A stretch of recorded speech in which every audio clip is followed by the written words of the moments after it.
And we will have our student lead us in the flag salute.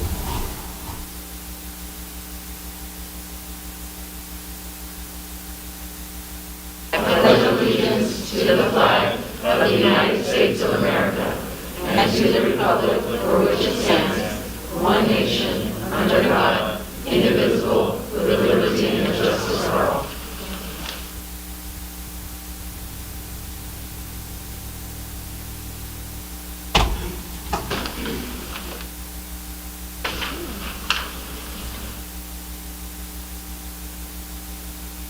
Okay.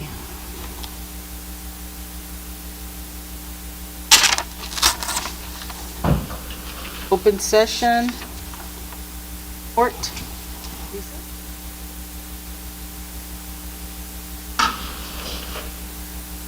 Will you go over the action? We took action and Yeah, the action in closed session? Yes. Yes. So in closed session, by a unanimous vote, 5-0, the board took action to approve the following classifications. And I'd like to introduce to you Ana Barajas as the new dean at Auburndale Intermediate School.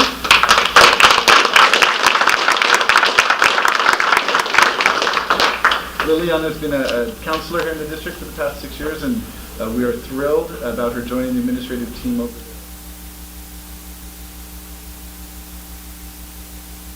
I think you have a few people here with you tonight. You want to introduce them to us? I do, yes. This is my fiance, David. He's a veteran. And this is my mom. Her name is Maria Barajas. And this is my father, Jose Barajas. So I dedicate this accomplishment to them because yesterday was celebration for first-gen students, and because of them, I was able to go to college, and I'm a first-generation college student, so this is for them.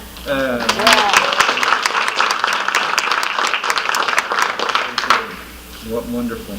And we also have Henry Torres, who we know as Kenny Torres, also is the new principal at Santiago High School. Mr. Torres, congratulations.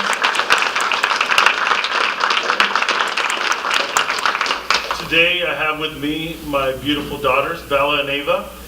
Bella decides to drive down from Vegas this afternoon on my gas money, but I'm so glad she's here. So, and then I got my two brothers back here, Kurt and Todd, and then my brother and my mom are watching. Hi, Mom. We're watching on the Zoom link. So thank you guys very much.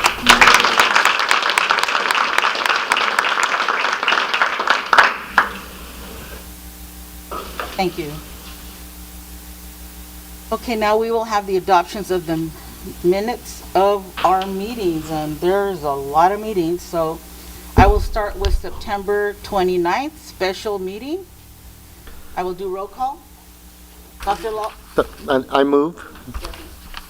Right. A motion and a second. Okay. Dr. Lawless? Aye. Yes. Bill? Yes. Mary? Yes.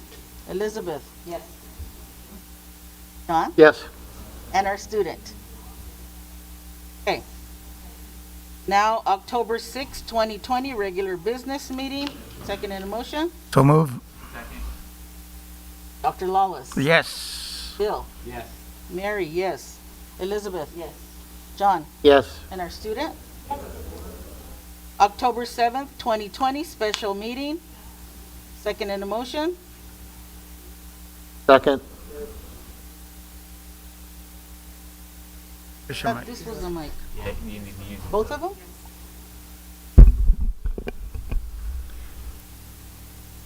Okay, we were October 20th, right? No, I think the 7th. 7th, October 7th. A motion and a second. So moved. Second. Dr. Lawless, Yes. Bill, Yes. Mary, John, Yes. Tessa? Yes. Thank you. October 20th, study session. Motion and a second. Second. Dr. Lawless, Yes. Bill, Yes. Mary, yes. Elizabeth? Yes. John? Yes. Tessa? Yes. Meeting Special meeting on October 31st, 2020. Motion and a second. So moved. Second?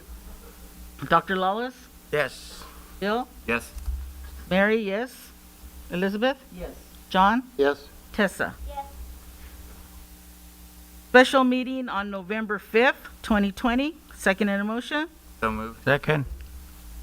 Dr. Lawless? Yes. Bill? Yes. Mary? Yes. Elizabeth? Yes. John? Yes. Tessa? Okay. We will move into special recognition, and I will call on Miss Evita Tapia Gonzalez. Thank you, Madam President, members of the board, cabinet, and guests. At this time, I'd like to call everybody's attention to the screens in the boardroom this evening as we recognize our secondary students who have received a student recognition. This is quite an accomplishment, and typically we would honor these students and their families in person, but due to our current conditions, we are unable to do that. But the communications office has compiled a video compilation to recognize these students at this time. So thank you. Hi, my name is Mary Ibarra, and I'm the president of the Corona Norco Unified School District Board of Education. Today we honor and recognize our students of the month. Our 52 school administrators have opportunities throughout the year to nominate students to be recognized by our Board of Education on an award like this. These students are being honored because their site administration has recognized their academic achievement, leadership, or some other quality or characteristic that makes them stand out amongst our students. So out of 53,000 plus students in our district, very few have the privilege of being recognized by our board and executive cabinet members each year, which makes this recognition so special. Thank you to all of the following students for their achievements, and thank you to our parents and teachers who share an important role in the education and future of our students.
Hi, my name is Tessa Aguilar, the 2020 to 2021 student board member, and I attend John F. Kennedy Middle College High School.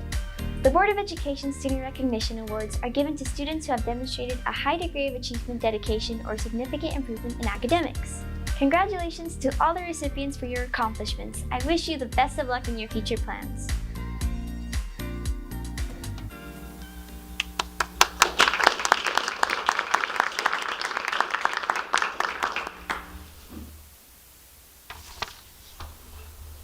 That was a great video. Thank you. Communications. We will move on now to the 2020 Intal International Science and Engineering Fair participants. Dr. Lisa Simon, please. Thank you, Mrs. Ybarra. We are excited to recognize students this evening with 4 unique awards in the areas of science and history. And Mr. Peter Lum will be sharing a little information about the awards as well as introducing the students. Okay, thank you, board. We have 3 students for science fair that we would like to recognize tonight. These students competed at last year's school site, district, county, and national levels. So although the state science fair was canceled due to COVID, they did compete virtually on the national stage. So first we'd like to recognize Dimple Garuada Puri and Jiwan Kaur, both from eSTEM Academy at Roosevelt High School. These young ladies were 2020 Regeneron International Science and Engineering Fair Showcase participants. Dimple's project was titled Developing a Pre-Risk Assessment Incorporating Machine Learning and Biomarkers to Diagnose Alzheimer's Disease. And Jiwan's project was titled Tomorrow's Crosswalk with Safe Stroll. Now, this is a very prestigious honor. They only recognize 3 students from the entire county to be able to represent Riverside County at the International Science and Engineering Fair, and we were lucky enough to have 2 of the 3.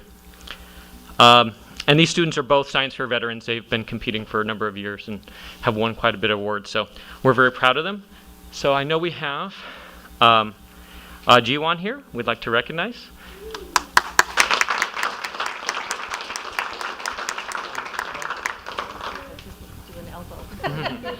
Congratulations. And then Dimple, unfortunately, could not be here tonight. Right up there with the Dr. Simon.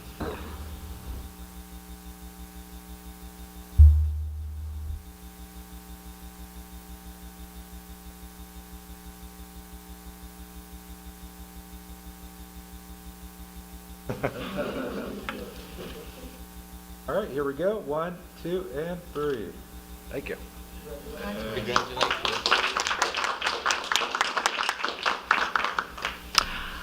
The next science fair winner we'd like to recognize is Nicholas Gomez from El Cerrito Middle School.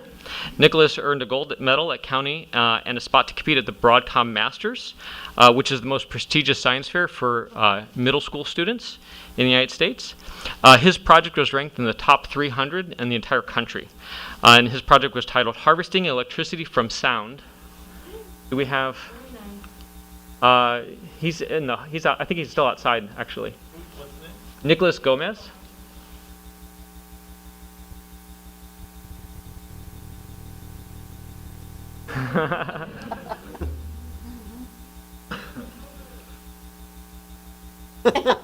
Come on down.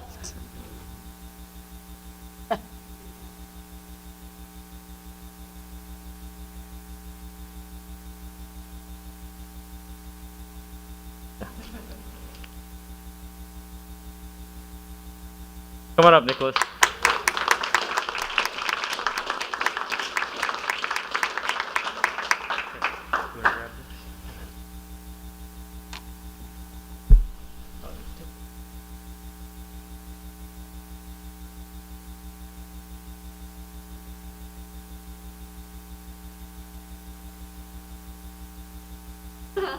Oh, you want me to take it?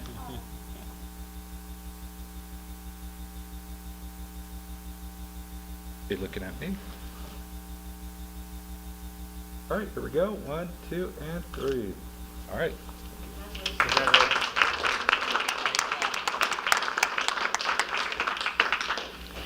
Thank you, Nicholas. The next student we'd like to recognize, we have 2 students for their National History Day projects. Last year's theme was Breaking Barriers in History. Students select a historical topic related to this theme and do extensive research to create their project before they compete at the district, county, state, and national levels. So for starters, we'd like to recognize Zachary Brasher from Ramirez Intermediate School for being a California National finalist. Zachary competed in the virtual National History Day back in June.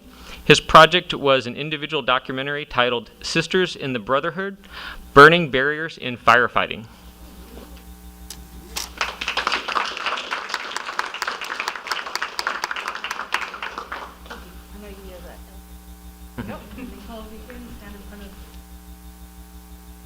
Congratulations.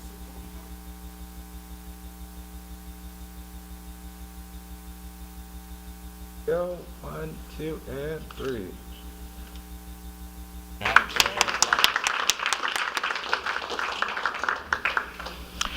And then next we'd like to recognize Vincent Tang from Temescal Valley Elementary School. Vincent was a 2020 California State History Day champion. His individual poster project was titled From Inside the Box, Breaking the Color Barrier. Oh. Congratulations, Vincent.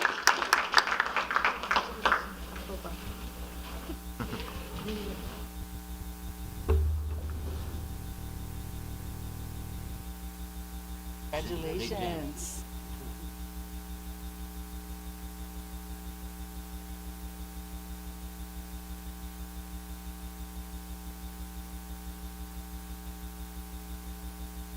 Go, 1, 2, 3.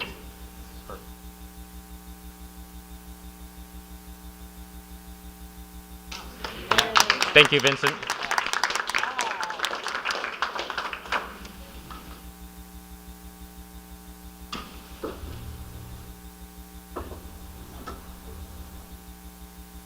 Now we will move on to employees receiving advanced degrees. Mr. Glenn Gonzalez. Thank you, Madam President. So it's with great pleasure that I'm able to present to you tonight our employees who have earned advanced degrees. We do this twice a year to honor those employees who have extended their education and their skill sets, which obviously are a great benefit to the organization, our students, and their colleagues. So we do have 32 employees who finished advanced degrees in the spring, and these are the ones we would like to present tonight. Again, of course, because of the COVID situation, they weren't invited to come in person. Hopefully many of them will be watching. We presented a little PowerPoint for them, and I'll be reading their names as we do. So.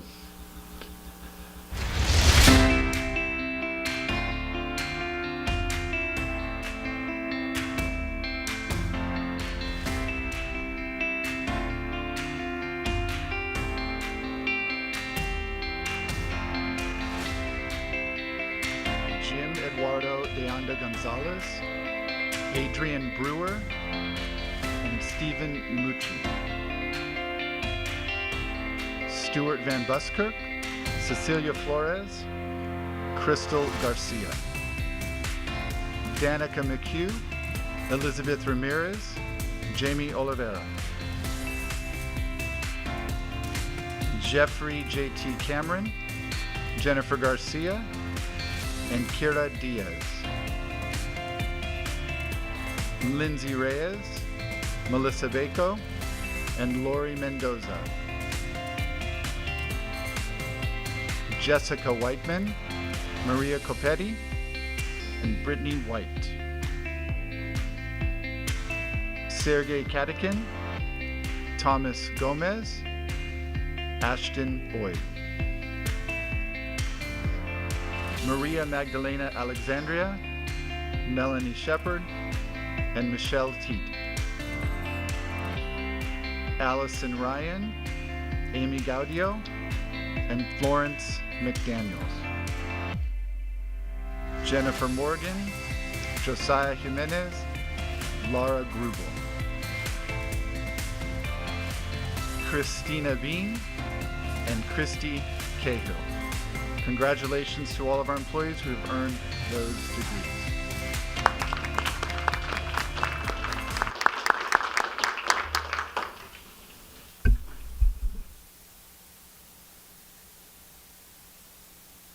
Yes, congratulations to our students and to our teachers and principals. I saw a principal name up there. Presentation to the board. Return to school survey results. I'm going to call on Dr. Lisa Simon. Thank you, Mrs. Ybarra. Thank you, Board. We are pleased to provide a presentation this evening on return to school survey results. As you know, at the last board meeting, October 20th, the board asked to survey our community stakeholders for the CNUSD learning community regarding the readiness individuals felt in returning to school.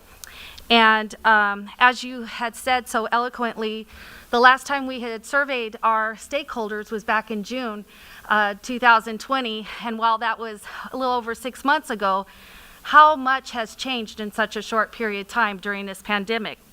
So at this time, Dr. Bourgeois will be sharing the results of the survey, but I would like to note a couple things before Dr. Bourgeois starts.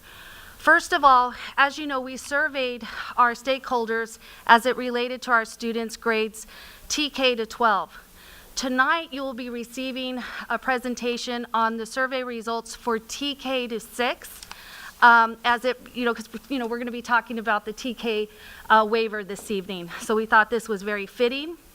Also, we extended the survey to our students to get a larger sample. So that survey is in action at this time.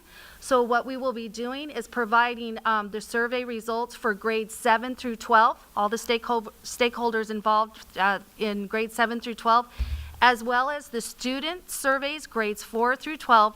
That information will be coming to you at a future board meeting. So tonight, the survey results are pertaining to students and stakeholders related to the students, grades TK6.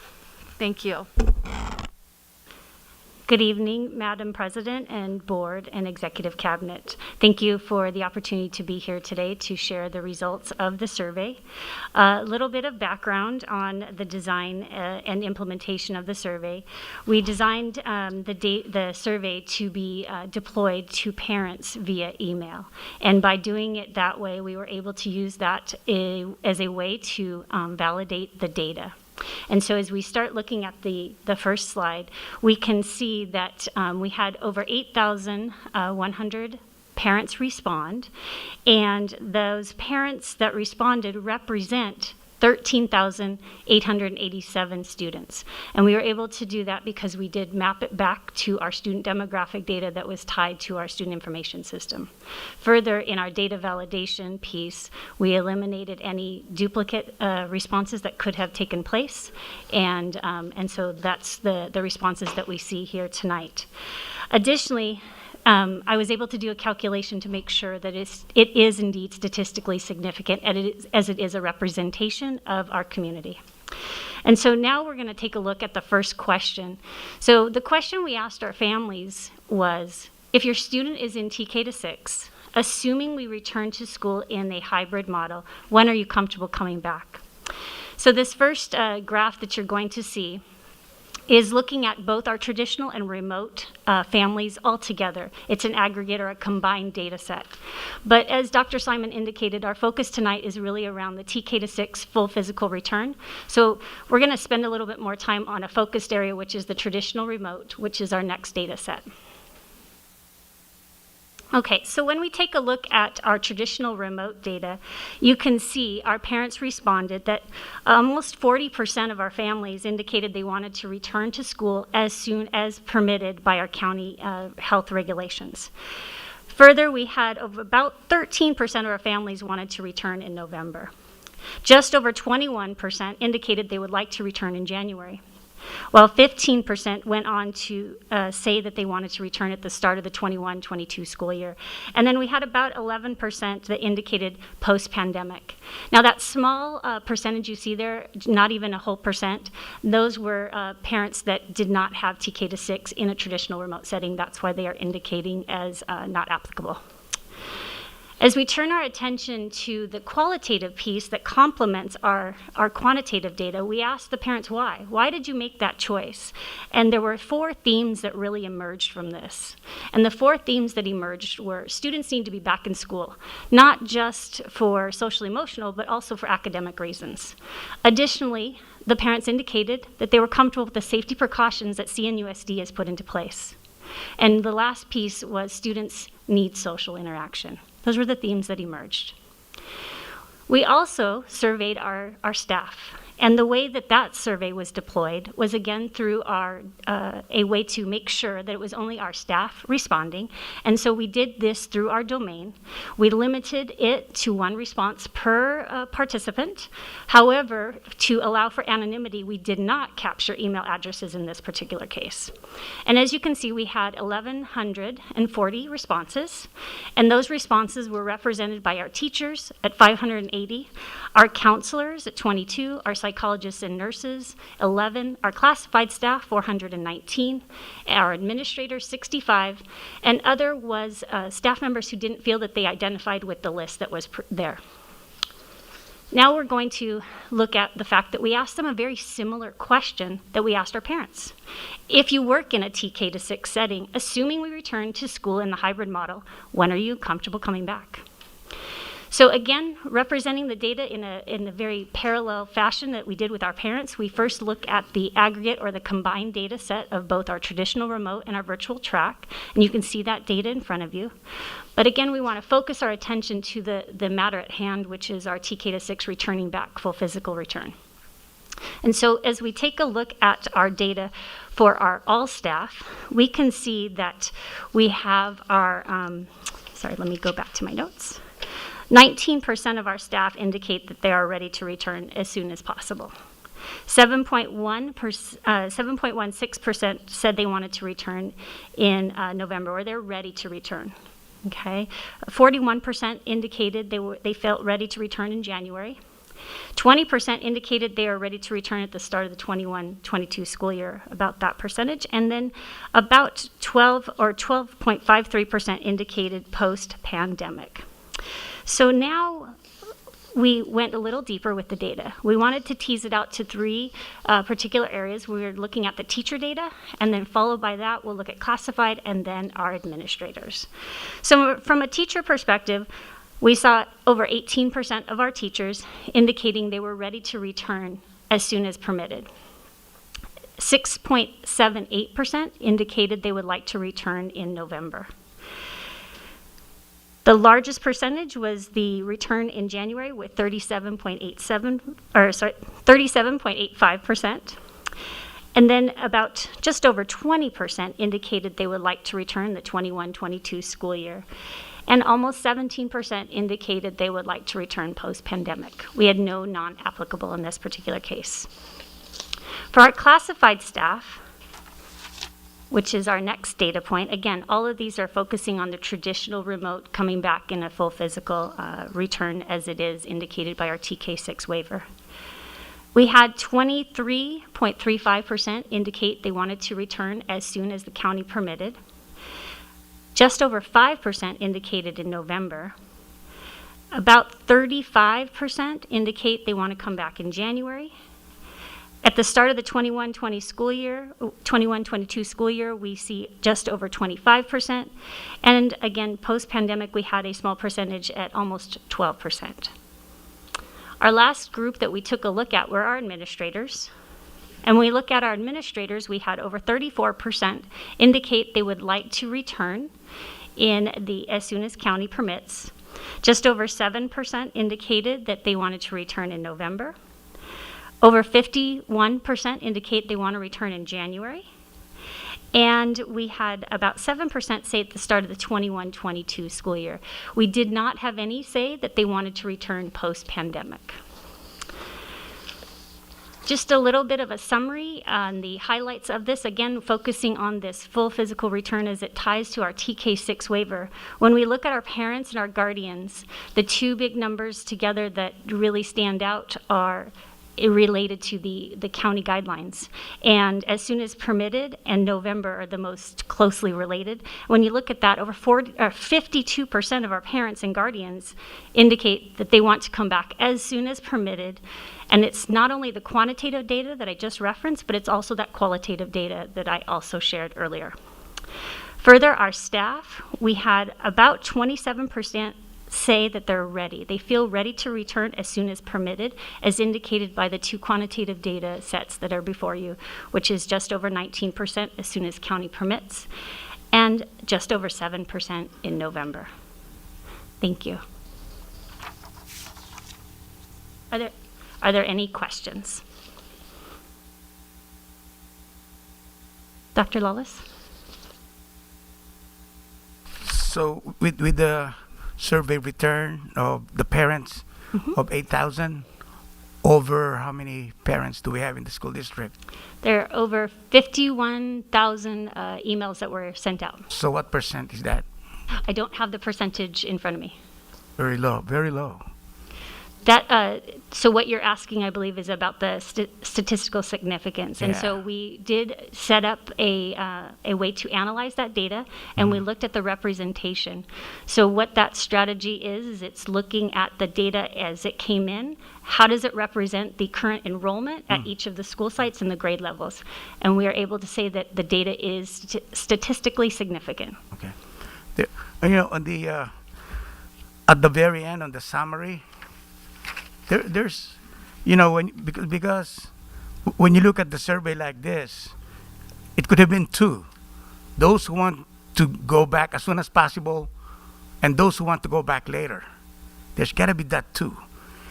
But what we did was, on the later, we add the November to the to the as soon as permitted.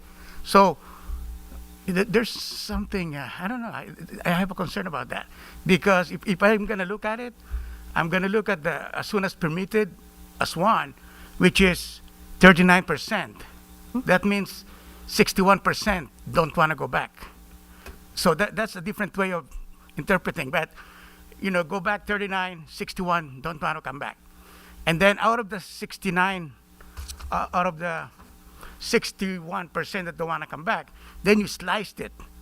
Who wants to go back in November, wants to go back in January 2021 or post-pandemic. It's consistent in when I look at it.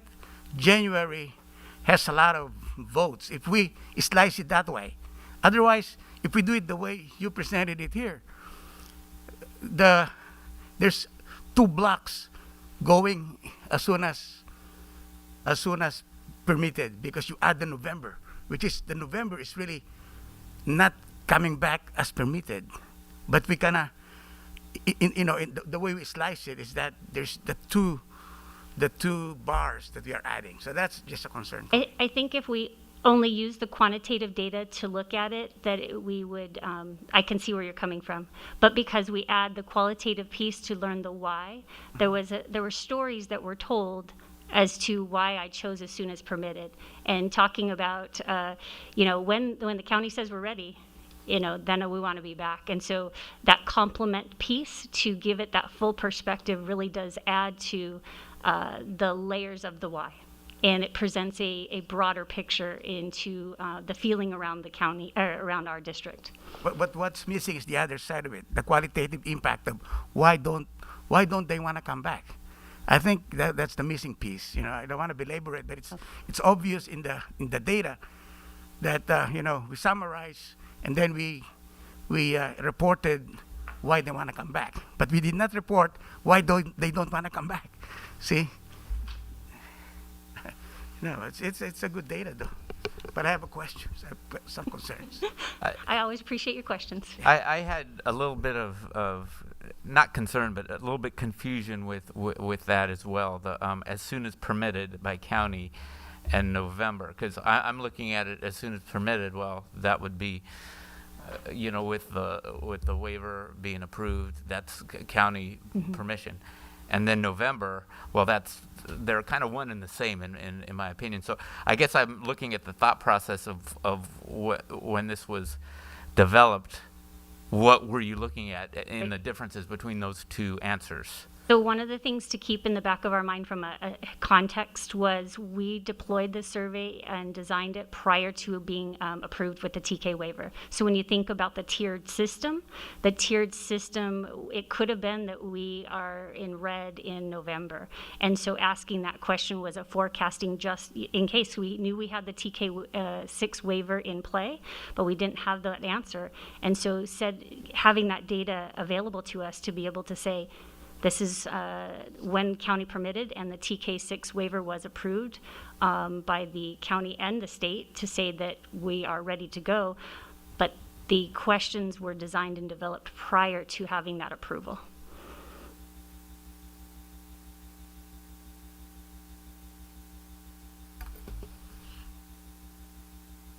Thank you.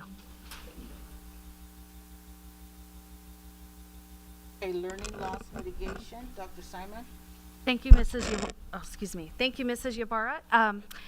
We have a brief presentation for you regarding mitigating learning loss. And as you know, per the State CARES Act, funding is provided for school districts to close the learning gaps for our students.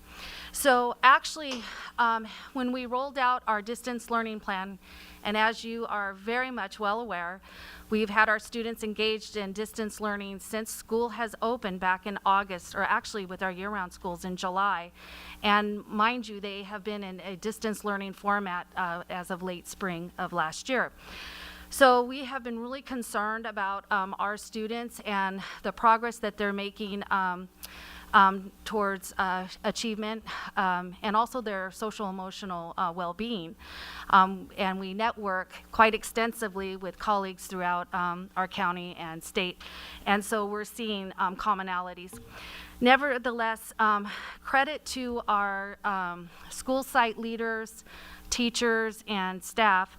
Our sites conducted empathy surveys that began in mid-September to start interviewing students, and it started with noticing some of our students weren't attending class. And you know, we monitor that attendance on a daily basis.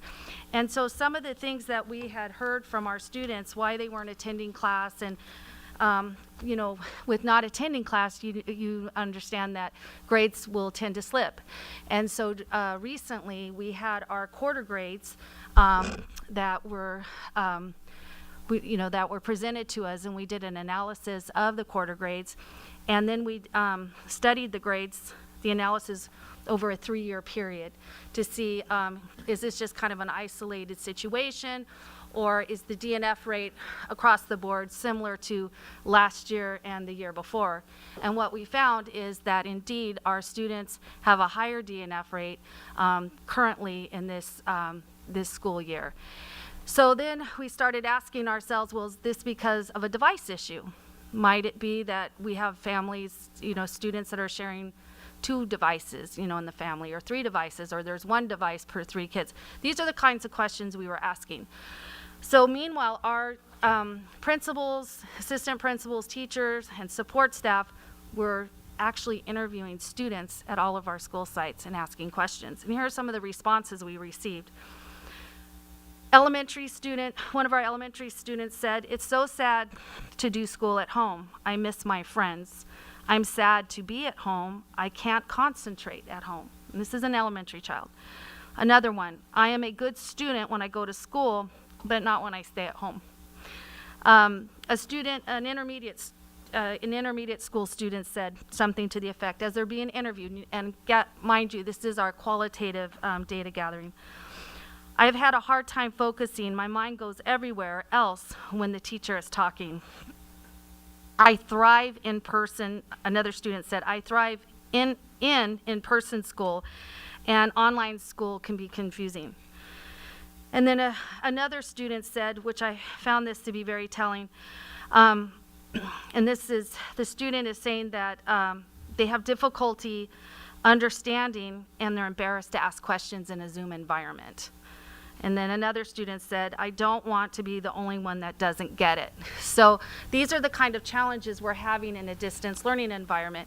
And of course, we have successes too, but tonight we're talking about how do we close this learning gap. So with that, I'm going to turn it over to Barbara Wolfenbarger, and she's going to talk about some specifics. And then you're going to see several other of our colleagues present key information to our current response, our action items that we're doing to close this gap, as well as work that we plan to do in the future. Thank you. Good evening, everyone. Thank you, Dr. Simon.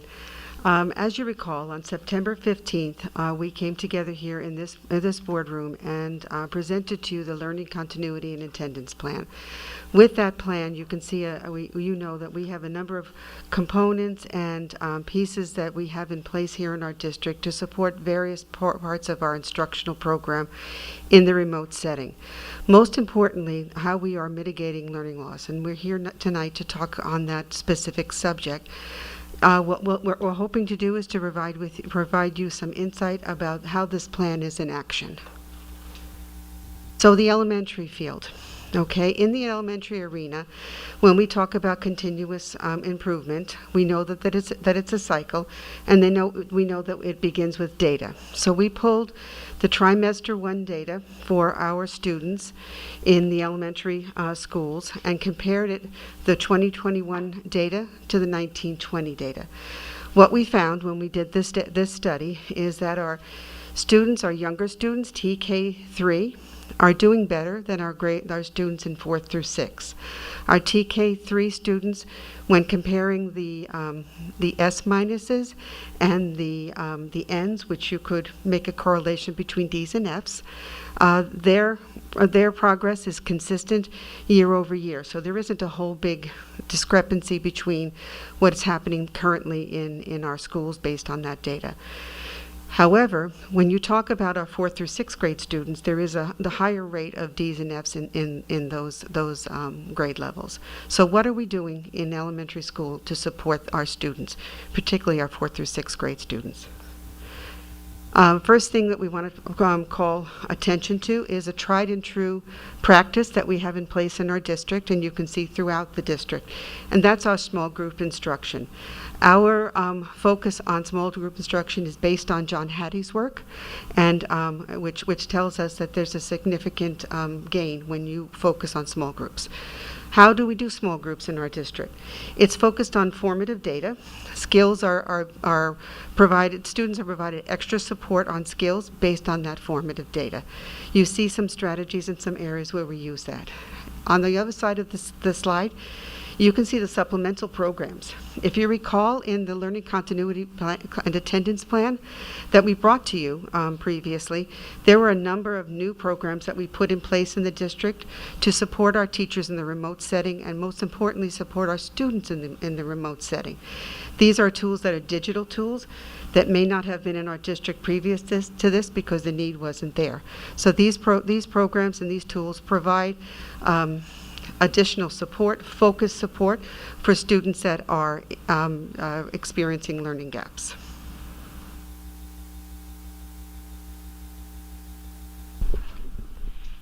All right, so our special education cohorts, under your guidance, we brought back small group cohorts based upon state language to provide that for our students who are most vulnerable to learning loss. So in doing so, so far we're at 25 elementary sites. We have another 5 intermediate sites as well as 5 high schools that are offering this service for our students and our families. They are focused groups that are working on their remote learning in the morning with the help of our instructional staff. And there's about 185 students currently receiving these services. But the important thing about both the special education cohorts and the expanded learning plus cohorts is that they served as the first kind of model for our district about getting school kids back on campuses. So as you see in the picture above, this was our way to kind of get our feet wet about what it would look like to have students coming onto campus, being 6 feet apart, leaving campus safely, and what would our processes look like at this time. So I'm going to go ahead and turn this over to the next person on here, but thank you. Thank you. Hello again. As we've spoken before, you know that we have about 210 students at 9 of our Title I elementary schools who are participating in the Expanded Learning Plus cohorts. This is a 2-hour intervention block after their core instruction. And we've focused on our first through the third grade students, and we've targeted our early literacy, SEL, and reconnection, re-engagement skills and activities.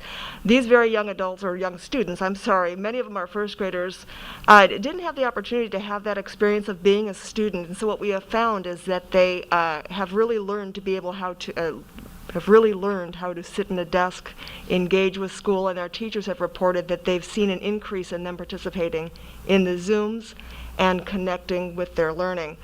As Tricia mentioned, this model has been a great opportunity for our elementary sites to practice that model of what it will look like if we bring students back in person.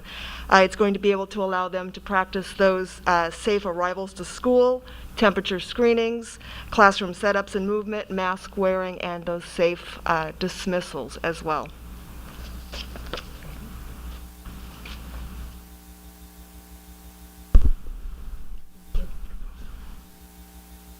Good evening. So the whole child encompasses both academic and mental health. It takes both working simultaneously to make our children successful. The elementary school counselors are interfacing with our students in new ways this year. They are doing many things, but I'd like to call attention to two. One, they are doing community building. They are offering a variety of lessons and group presentations throughout the district. They are also interfacing with our families more than ever than they have in the past. One specific thing that they are doing is really interfacing within their social media. They are doing a topic every Thursday at Think About It Thursday, where they are posing questions for families to have guided conversations with their students.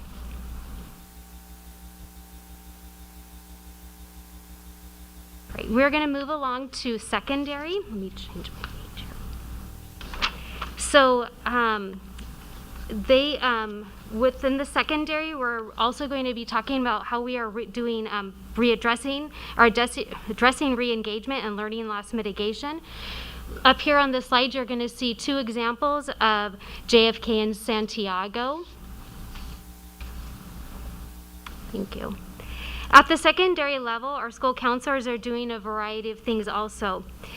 At the intermediate level, the counselors are working together to provide district community building activities.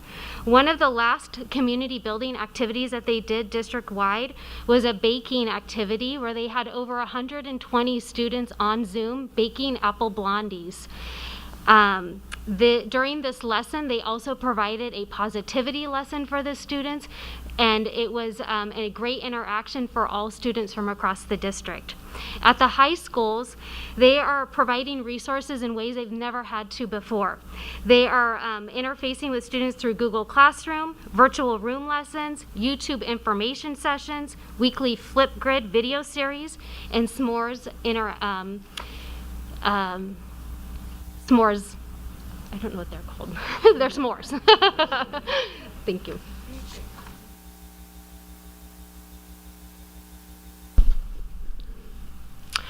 So we have a plan to provide live, on-demand tutoring to all of our 7th through 12th grade students.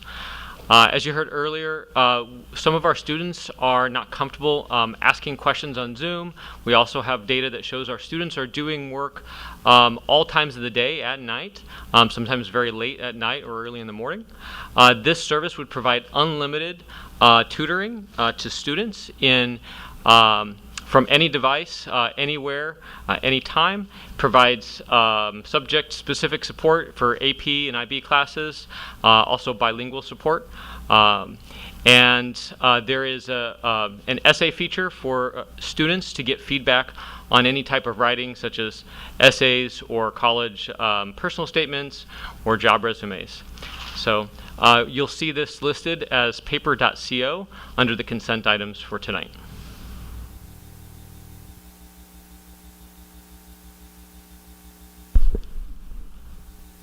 Thank you. Go back one slide. Can we go back a slide? Thank you. So in addition to the live on-demand tutoring, which we know is a great solution in a virtual world, what we also know is that we have several needy students who need more of an in-person solution. So to that end, the small cohorts that were spoken about at the elementary level, we're also expanding to the secondary level. So the high schools did start this on November 2nd, and the intermediate schools are slated to start it on the 16th. And we're using sort of as that baseline data point, those quarter grades that Dr. Simon spoke about earlier. And some of the groups that have been invited to participate are our seniors who are in danger of not graduating, our EL students in need of support, as well as our special ed students in need of support.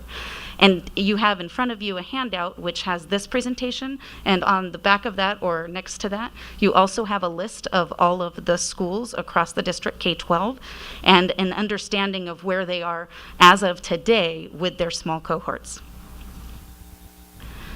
In addition to that, we know that when we talk about learning loss mitigation and making sure that our students are sheltered from some of the negative effects of the pandemic, one of the groups that we are most worried about are our seniors, the class of 2021. And so one thing that you will notice as well in the consent items tonight is a proposal which should look very familiar to you. It will mirror something that we did together last year, and not at this time, but at a later time in the school year when we were hit with the pandemic and we noticed that some of our seniors were struggling and might be on that bubble for graduation. So per the quarter grades, yes, the seniors are struggling more this year than they were last year at this time. And per those empathy interviews, yes, there are several barriers that they face that are of all kinds of natures, some of which are personal and some of which are beyond their control. So to that end, this temporary shift would be case by case only. It would not be a shift across the board of any kind. It would be recommendation by the principal. Thank you.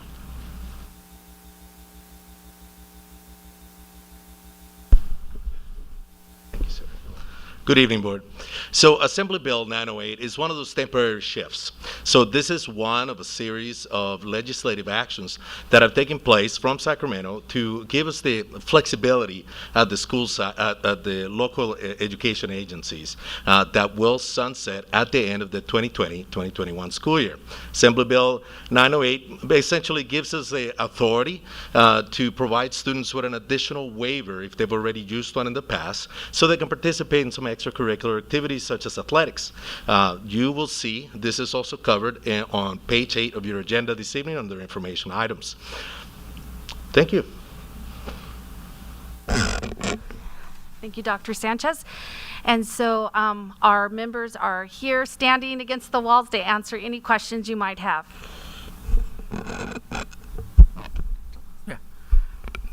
You know, I really appreciate the lineup of professionals telling us what we need to do for our students. This is not, I think it's a very complex issue because when we look at learning loss, we quantify it as if they really lost something, but maybe learning that has not been attained, and we're calling it loss because we keep looking at, again, you know, I understand where you're all coming from because we're looking at the students, but we're not looking at our system because there are two sides, right? The teachers, the classified personnel, administrators are ready to go. They're ready to work because as a teacher myself, it will take me 1,000 times to fail before I give up. So our teachers are there working with students. Unprecedented, very hard situation. And what I'm hearing, and what you're telling us are good because they're all intervention techniques, but we're not looking back. We're not looking at the system. You know, I don't know what it takes, but I'm gonna say my piece to broaden our perspective on this, because we can ask, what is the system not doing to make it happen? One, do we have connectivity? Do we have all the computer we need? Number two, do we have the right materials? Maybe the teachers are trying their best to implement something that is really against their training. Because I heard some teachers using the tweaking, using adaptation, using their own materials to make our ingenuity work. Because we don't have I keep saying we need to evaluate our program. We don't know if ingenuity is the best program for our kids. Maybe is it the best program for teachers to do their teaching? Is ingenuity making teaching joyful and rigorous? Maybe it's not, but we're not looking at that. We're looking at, well, kids are all kinds of F's and D's. We know that. In other schools that I went to outside Corona Norco, it's the same problem. Because if we keep looking at the students themselves, we keep inventing interventions and techniques and strategies, but we're not seeing the other side of it. Maybe because we cannot control that, because there are all kinds of out-of-school factors that our students are experiencing. Low socioeconomic status, no connectivity, all kinds of problems that they have from a social perspective. That we cannot control, right? But we can control our system. We can control our professional development. We can control the type of materials we offer them. We can control, these are all professionals. You can do research. Does ingenuity work? Are there other materials that we can use? Can we do teacher-composed materials? Can we commission our best teachers and prepare material for our students? We have Mr. Pam. I know him. These are all excellent teachers. Maybe we need to look at the other side. It's an interactive process, students and the system. And sometimes I heard it from Tyrone Howard, who visited here a year ago. Don't underestimate the power of the students and overestimate the power of an individual and underestimate the power of the system. And what it will do is I'm using the bad word here. We keep blaming the victims. The kids are the one losing, and we keep saying, well, they're the problems. They do more strategies, more intervention. What about us? Thank you, and I know, Ms. Marqueen, you have a question, and I just wanted to answer that real quickly, if I may. Excellent point, Dr. Lawless, and actually when we were starting the empathy interviews, it wasn't so much to blame the kids. We're not here to blame the kids, and then they are the victims in this, and I'm with you. This is a very emotional business, and because we're in the people business. But as we were looking at our program, we first said, well, it could be edgenuity, right? It might be edgenuity's issue. But as we looked at the data, edgenuity, yes, there's some issues there. There are DNF rates there, but as well as the traditional remote, the remote distance learning. So we have been evaluating. We have been in the process of evaluating our professional learning. What can we do better? What should we do differently? We are looking at our curriculum materials. We know Dr. Linda Darling-Hammond talks about the importance of having the correct materials. How are you connecting with kids? What systems do you have in place regarding access for students, looking at the equity? So we are looking at how can we better evaluate the learning and the system. You brought up the devices. By no means is this a blame on teachers and I'm going to even say our administrators and our support staff at the schools. It has been a collective effort, and I've never seen people work as hard as the CNUSD employees have been working since this pandemic hit. And we know families are strapped and stressed for a variety of reasons. And so what we're approaching this is how can we best support our students and help our families and also our staff. And we're just bringing information forward as we get it, and we are continuing to work on this. We are not finished, and we will not be finished until every student's succeeding. So we're all about continuous improvement, but we felt it was our responsibility to be transparent with you and give you the data as we're collecting it. But definitely we'll continue to evaluate our programs. And one thing we're committed to doing, Dr. Lawless, and to the whole entire board and to everyone in this room, if a program is not working, we will stop doing it. We've talked about the tutorials that we provided in as an example, our small co-art groups, and Dr. Ragusa reminded us of that today. As we're collecting data, if we find that we're not getting the results, then we will stop doing that, and we will look at another support system. By no means is this blaming anyone. Mrs. Mariqueen? Thank you. So I want to look at the other end of this, the mental wellness. And right now, we're getting a lot of cries from out there. I met with, I Zoomed with the Santiago Counseling Advisory Committee and also with the Roosevelt. And both of them are trying very hard to get into communication with the students because some of these kids are not checking in. And it's because they don't want to. They want to be back at school. And this morning I received an email from a doctor at Loma Linda University, and she's an epidemiologist, and she said, diseases are going to happen all the time. And no matter what we do, a new one will come about. But we have to get the kids back in school because the mental illness is now very serious. Dr. Brent Roaster, can you share some of the data that has happened since then, please? Mrs. Mariqueen, I believe you're referring to since we've been in the pandemic? Yes, sir. Okay. So I want to give credit to Steve Ellis, who's been working with our law enforcement agencies. That would be Riverside County Sheriff and the Corona Police Department. So we went back and took a look over the last 7 months. What kind of responses have we had? This is really the really true indication.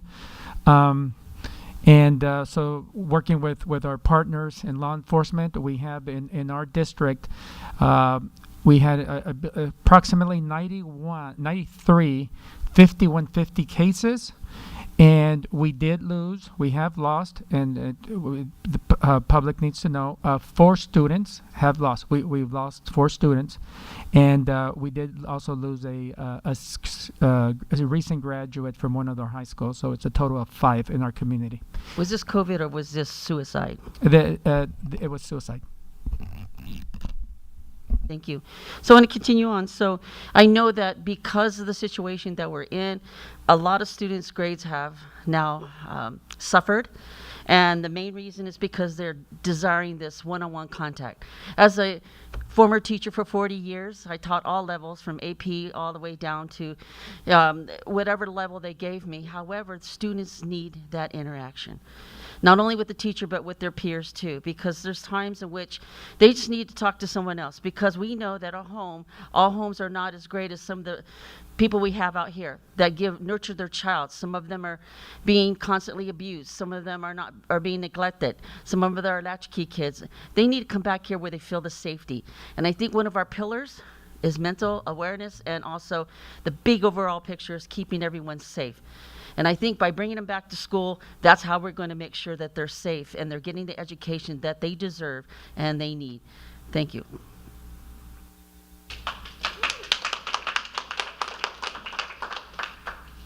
Appreciate all of you in the presentation.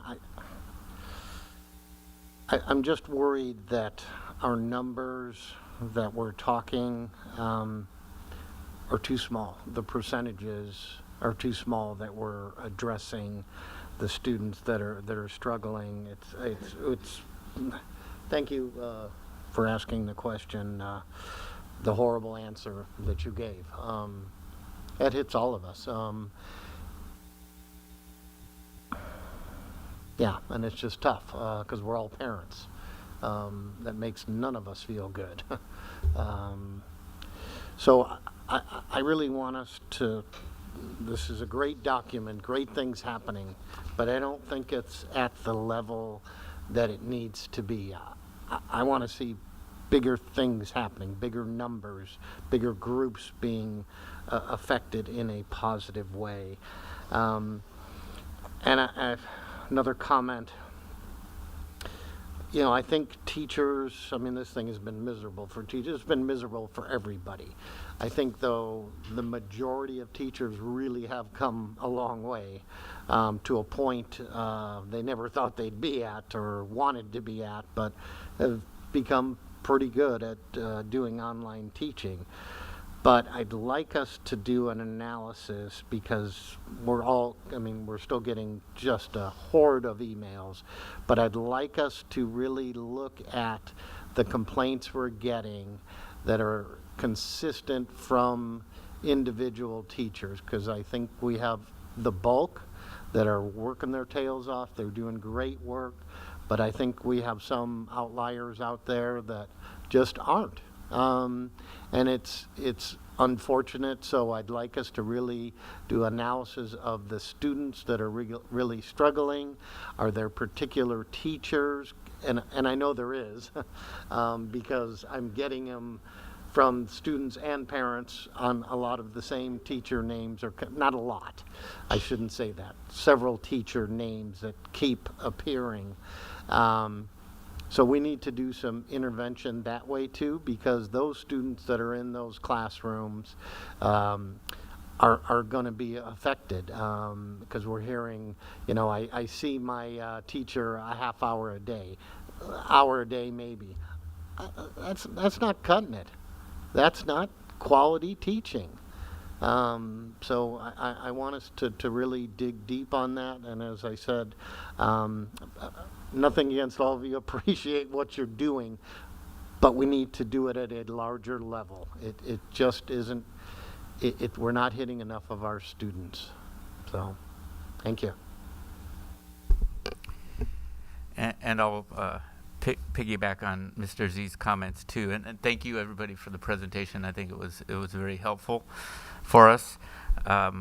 But I do agree, especially we're going to be discussing the waiver later on and looking at dates for that. But I'm concerned about the secondary students. I mean, when you look at the mental and emotional health that we're all looking at and struggling with as a community, this TK to 6 waiver, whatever decision we make on it, is not affecting our secondary students.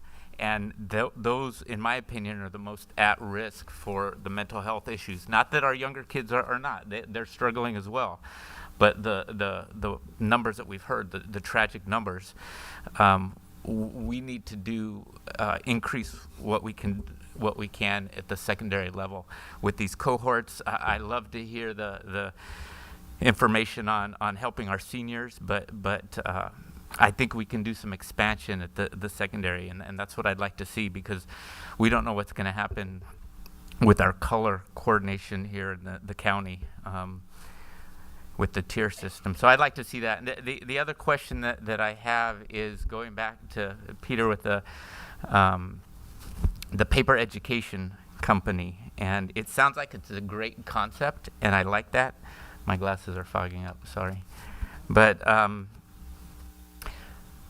that's $500,000. That's a lot of money, and if it's utilized well, then it's a great investment. But we're talking about money from the CARES Act, and Dr. Lawless brought up the devices and the issues with the devices. $500,000 would buy some nice devices and Wi-Fi. So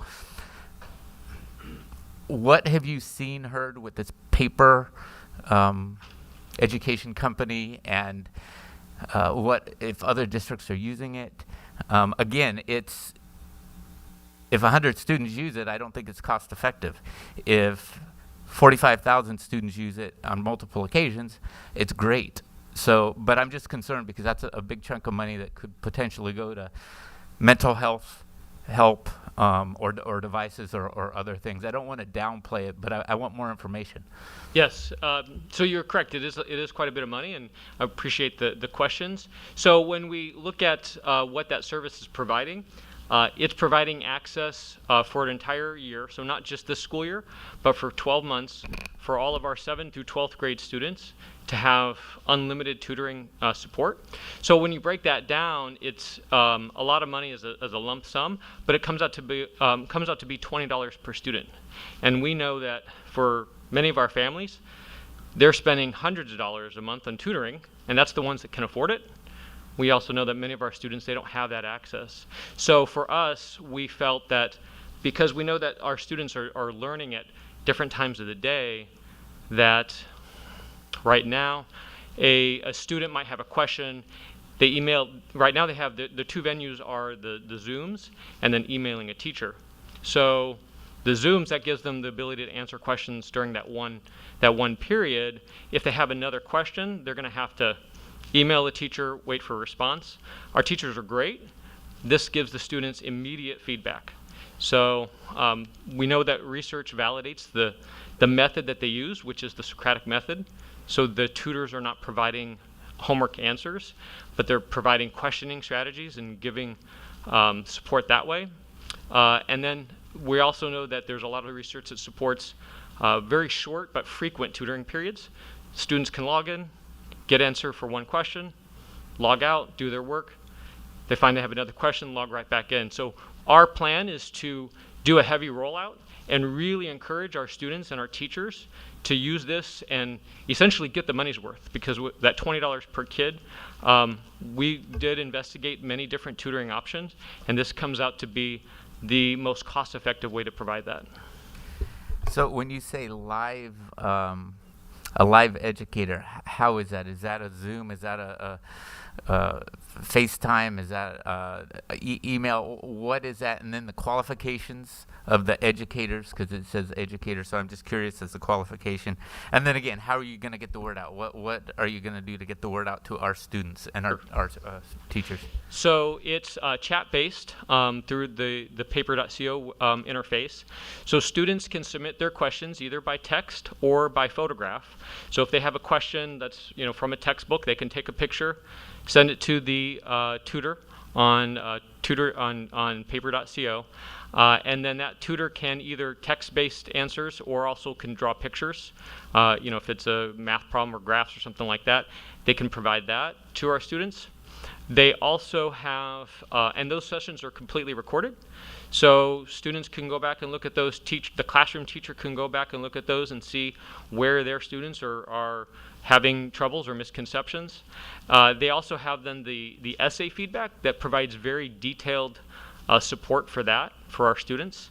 They submit their essay or their written work, and then with it, they can either work with them with the tutor live, or they can submit it and they get that back within 24 hours from the tutor.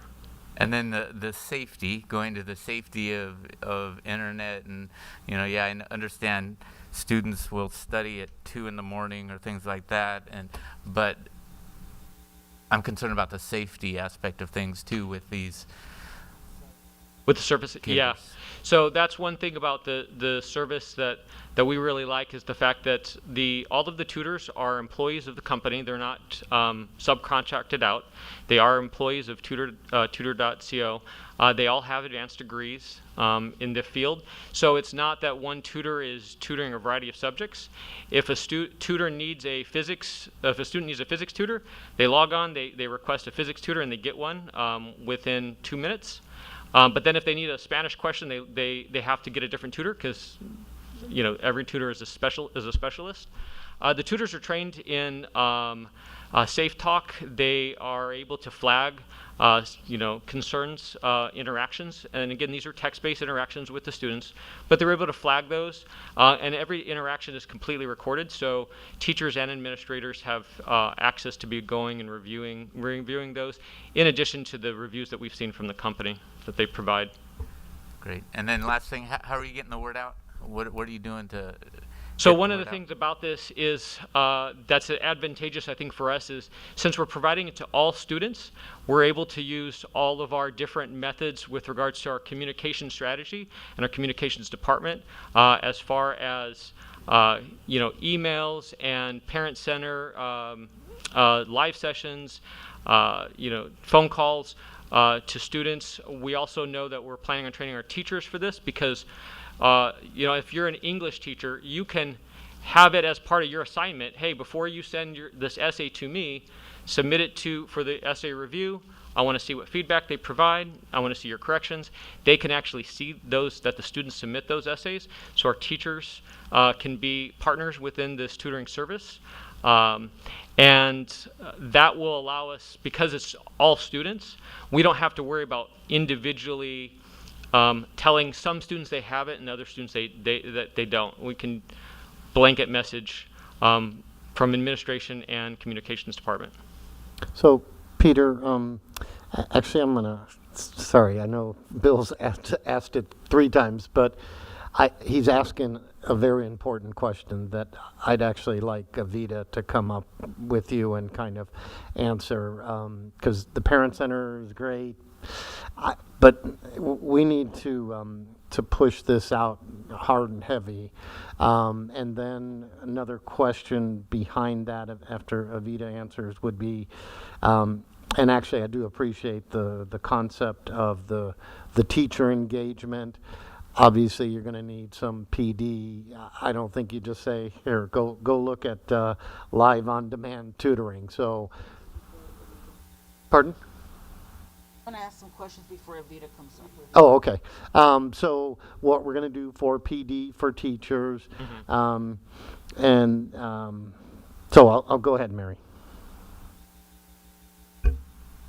Mr. Lum, what are the times, like 7 in the morning till 10? Because sometimes parents are going to want to check this out if they don't trust, the people. So what are the times that this company is available or the tutors are available? Yeah, the times is 24 hours a day, 7 days a week that the tutors are available. And then kind of going back to that professional development question, we do get professional development support with our company. So we're partnering with them, pending their approval, we would be rolling that out through our professional development program with KickUp, and also through our school site administration, making sure that they're able to support the program. We were able to see, though, that from the student perspective, it's less about training the students and more about making sure that they're aware of what it is, because the students are digital natives. It's text-based, so it's something that they're very comfortable with, right? It's, in a sense, because there's not a face on the other screen, some of our students are actually more apt to use this service than if it was a live person. So, for example, we know that research shows that wait time is a good strategy for student learning. The students don't have to feel self-conscious about taking a long time to solve a problem. They text the tutor asks them a question. The tutor's not, the tutor's going to be there whether it takes them 10 seconds to respond or 5 minutes to respond. They're able to do that. So what we are planning for professional development, not only for our teachers and administrators, but then making sure we get the messaging out for our parents and students. Before I pass it off to Avita, though, I know that there was a question about. I still have another question. Oh, sure. There's a question about some other districts that use this. So we know that Riverside Unified, Val Verde, Orange Unified, Irvine, Tustin, and then some parts of Long Beach are all using this program. We've spoken with several of the districts, and they're huge fans of it. And Riverside, especially, one of their strategies was, video messaging, the same thing that we typically do with our communications department. They're able to make custom videos specifically for our target audiences that we want to target, to let the students aware that, hey, this is available for every student. Question. Oh, okay. Good. That was my question. He answered before I asked him. He's that good. Now, my question is, have you conferred with the teachers? Why didn't we ask some of the teachers to be tutors, and be paid? I know that there's some fantastic physics teachers, for example, or biology teachers, or whatever it may be. Why didn't we hit our own sources here instead of going outside? That's a great question. We actually, it's not necessarily instead of, it's really in addition to, because we've always, for example, for years we've had tutoring, after school tutoring, like our physics, our AP classes. We have AP support tutoring after school. However, one of the issues with that is we've noticed is in a non-pandemic, the students that are able to attend those things, it's scheduled, right? So they're able to do it from, that's occurring from 3 to 4 o'clock in the afternoon, and that's it. And if you're a student who has a job or you have to take care of siblings or something like that, then you're not able to take advantage of that. Whereas with the paper.co, frankly, our teachers aren't available. Most of our teachers are not available at 2 in the morning to tutor students and on demand. And so this allows it so that way we don't have to schedule it with the students, that they don't have to fit a time slot. This is about the program meeting the need of the students instead of the students having to try to schedule something or, in their day. So help me understand. So every student will have the ability to join this. However, is it $20 each time they talk to a tutor? It's $20 for the entire year, unlimited Entire usage. year per student. Yeah, So total for the whole district for the whole district, yeah. is what? For $508,000 for all students, from grades 7 through 12. Okay. So one of the things that we looked at would be is some of the other tutoring services are time-based, and so that's one where we wouldn't be able to provide unlimited services for all students because of the cost, right? $20 gets you, you could use it every day if you wanted to. And you named off some large districts, which gives me some comfort, but it also gives me some anxiety because how much volume are they going to be able to handle? I mean, Riverside, Long Beach, you're Irvine, you're talking some, like us, some big boys, some big districts. Mm-hmm. So are they going to, and I doubt that they would stop with us. At what point are we overwhelming their system, and is it, have we calculated that out at all, or? Those are questions that we've talked to other districts about, and then also the company. They do their staffing. I believe they said it's at a 3-to-1 expected ratio, so they always have extra tutors on hand, so that way the students aren't waiting for a tutor, that they can connect instantly with, regardless of what subject they need help in. Okay, all right. Okay, And then- Avita. Yeah, a little lower, a little short. With respect to messaging, an investment like this obviously requires a comprehensive communication plan that would be developed. Typically what the communications office does is we reach out to the districts who have contracted out with those vendors. Those vendors typically have templates that they allow districts to use so that we can assist us in our messaging efforts. Some of those efforts include obviously direct messaging our families via text message, email, video compilations, video messaging. We found with our secondary students in particular, we've been effective in reaching our secondary students via their district email addresses. Those are now in place. That wasn't the case years ago. We also are effective in reaching them on our social media platforms. We find that our secondary students are more present on Instagram and Twitter and those types of platforms. We also realize that what our analytics tell us is that the trusted messengers are our students' teachers. And so developing a communication plan that allows our teachers to be equipped with the information to deliver to their students regarding this type of resource. And so I'll be working with Lisa's team and Peter in particular to ensure we develop a communications rollout that reaches all of our students consistently, and our parents, and working through the parent center as well. So it'll be, a very comprehensive plan and repetitive messaging until the word is spread widely. So I just think it's a lot of money, and I don't want to hear later, if we approve this, that the students can't get a tutor. right. I don't want to start hearing, well, I tried to get a tutor and they didn't have any, or, the problems that could come, and it's a lot of money. Right. Yeah. And with that many school districts, like John said, they have that many teachers that are going to be helping these students. Let's say midnight, because I know some kids do study at midnight. From all these counties, let's say there's, 500 kids. They have 500 tutors that are going to be on.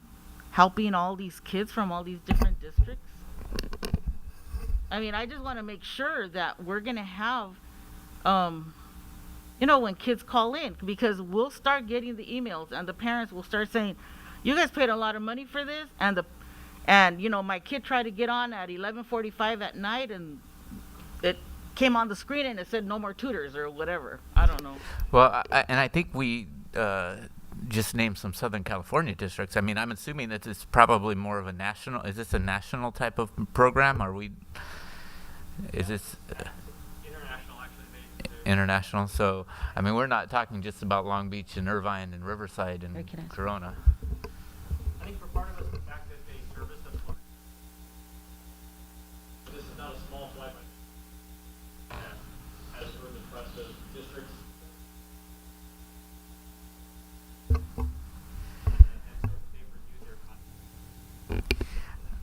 I just, and I agree, and I like the idea and everything, but I just saw, what happened with Edgenuity when they got crushed by Corona Norco, and that concerns me.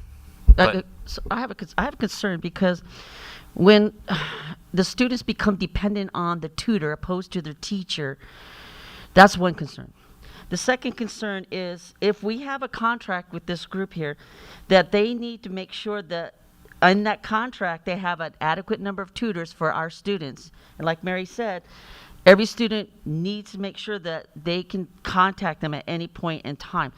But like I said, Khan Academy is one of those that they even in their reports they said we're only here as a resource. We're not here to do the teacher job. So that's where I don't want to go with this. So, and this is fairly new, correct?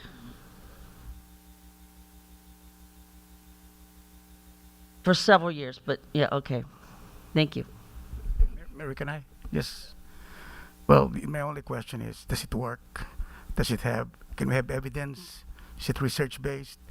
I mean, here we go again, another program which is exciting, it's nice, but does it really raise the level of students' academic achievement? Does it work with English language learners, foster kids, learners with special needs? Or is this the program for only those kids who have connectivity, the haves versus the have-nots? What does the research say about this program? So there's a few things about the research. One is on the method that they use, and that also kind of addresses the idea of replacing teachers. So the tutors are trained strictly to use the Socratic teaching method. They're not teaching the students. They're not giving students answers. What they're doing is they're essentially asking questions. They're probing the students to try to meet them at their needs. And we know that the research has showed that Socratic method, it's the same method that our AVID tutors use with our students because it's research validated, specifically with English language learners, because of the fact that it's allowing the tutor to find out where the students are at and where their misconceptions are. They're not just teaching a lesson to the students per se. We also know that the service is not going to benefit for everybody, right? But one of the things that we'll do is benefit those students who they don't have that academic support at home, right? Some of our students, they have parents that are able to that know higher level math, or they can speak English fluently. Yes. This allows students to access on any device. So if the student has a phone, iPad, our district Chromebooks, they're able to access the service that way too. We also know that private tutoring has been shown to be more effective in small doses, and so this is where, because it's not scheduled like an hour block once a week, they can do 10 minutes, here, 10 minutes here, 10 minutes here, to meet their own needs. Yeah, when you mention Socratic method, I have no doubt it will work with our high-level kids because it's questioning. It's like the history of Socratic method. It's used in law school, so you have to have a pretty high level of linguistic abilities to respond to the question, high level questioning, critical thinking. So I think it will work with a certain portion of our students. Yeah, and we also want to make sure that this is available to our small cohorts. So we have students that are in, we have our small cohorts in a room. Those students might be learning different subjects at the same time.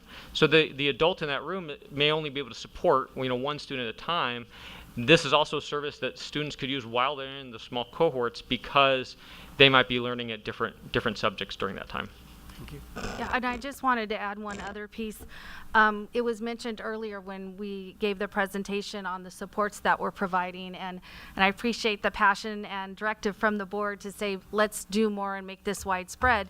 We also know we're restricted by CDE regarding how many students we can bring in cohorts at the school sites.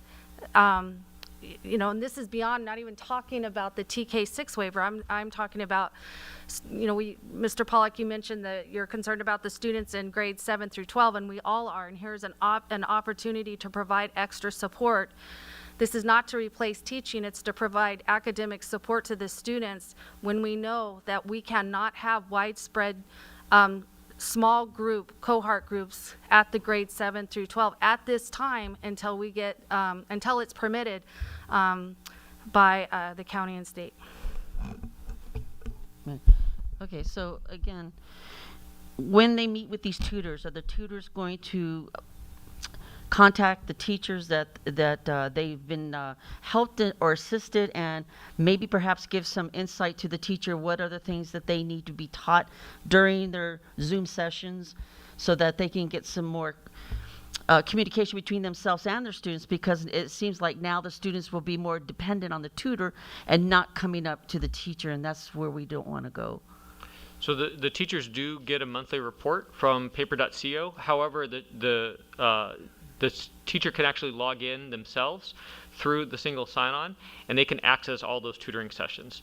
So they can take a look and see, okay, I have a lot of students and they're all asking the same concept. That's something I need to go over during my live Zoom, interact, hit a little bit more. Or if it's, say, on their essay support, they can look at the students' essays, see where the students' feedback. You see where the students' feedback is. If the students are all making the same mistakes, they can address those too. So the teacher has access to every interaction because those are all recorded. And last question, are we obligated for a full year, or is it based on a term, 6 months? So the pricing, for the pricing, that $20 is good for 12 months. And what that will do is that will give us time to implement this the right way. If this was something that we were trying to use just for now to first semester grades, that's probably wouldn't be successful, right? We need to be able to get our students logged on using this long term. So yes, using it next month, using it all next semester and in the fall, because we want them to have that routine of, yeah, the teacher's there, that's the primary support, but if they need help, late at night, if they need help just any time other than that class period, that they have an additional resource for academic support. Thank you.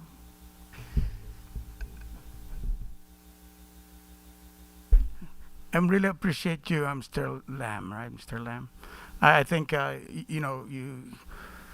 you show what a real teacher is, a real good teacher is, and maybe we should rethink about if our students are involved the way you explain it. Maybe the learning loss is a myth, because we look at learning loss quantitatively, like as if we can open our brain and we put those elements back. Maybe they're doing the thinking, the Socratic method. Maybe they're not losing anything. Maybe we're just looking at it from that learning loss, very quantitative perspective. Maybe many of our high school teachers, and I know many of them, and elementary, are doing this already online, making kids think and discuss. So this learning loss might be a myth. Maybe maybe there's learning gain. Because as our teachers get used to this modality, they will be better. And I can only share my own experience, because distance learning is new to me, and the more I do it, the more I get better. and the more I enjoy maybe hopefully that's happening with our teachers, and maybe the learning loss is not learning loss, maybe it's learning gain.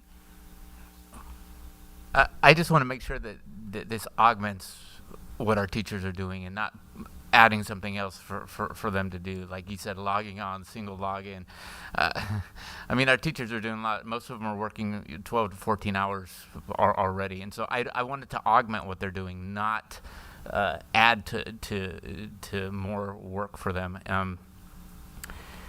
Have we talked to our teachers? I mean, I know it's later on. We'll talk about this, but we have to vote on it. But have we talked to our teachers and got a feeling of what they want with this? Because again, we want what's best for our students, and if it could help our teachers and help our students achieve some of the necessary things that could take take things off the teachers' hands and help our students, that's great. But I don't want it to be an additional chore for our teachers either. Correct, and I appreciate the question, because we know from our communication with teachers that our teachers are working very hard, and they don't need another thing. And so that was kind of the impetus for this, is this will take a little bit off their plate, because some of our teachers are great, and they feel guilty not answering emails at 10, 11, 12 o'clock at night to their students. And the logging in is only optional. The teachers don't have to log in. That's only if they would like to review those sessions. So it's kind of up to the teacher. But for example, if you're an English teacher, rather than pre-reading and doing a lot of the simple corrections, they can focus kind of more on the big pictures with those essays, and they can get more of the introductory feedback, by having the students submit this initially. So really it should take something off of the teacher's plate, not add something. But have we talked to the teachers about this? Do the teachers know that we're thinking about this? We haven't talked to large numbers of teachers about this. We wanted to make sure that, something like this is we didn't want to jump the gun and before we had the ability to be able to say, hey, this is an option, because we know that because we believe that the teachers are really going to like the students to have access to this, and so we wanted to be able to present it to you. Thank you. Okay, if I can just jump in just briefly, I want to thank the staff for putting this presentation together, both the survey presentation and the learning loss mitigation. As you can see, it didn't just involve one division, it involves several divisions. And just like Dr. Simon said, we are doing everything we can to get creative, because this is strictly, we're using substitutes, the temp specialist to man these classes. But well, I really hear what you're saying, and we hear what you're saying, which is continue to push even more so, because the needs are definitely there. So thank you for stretching us. Really appreciate the questions, board. Thank you. Thank you for the presentation.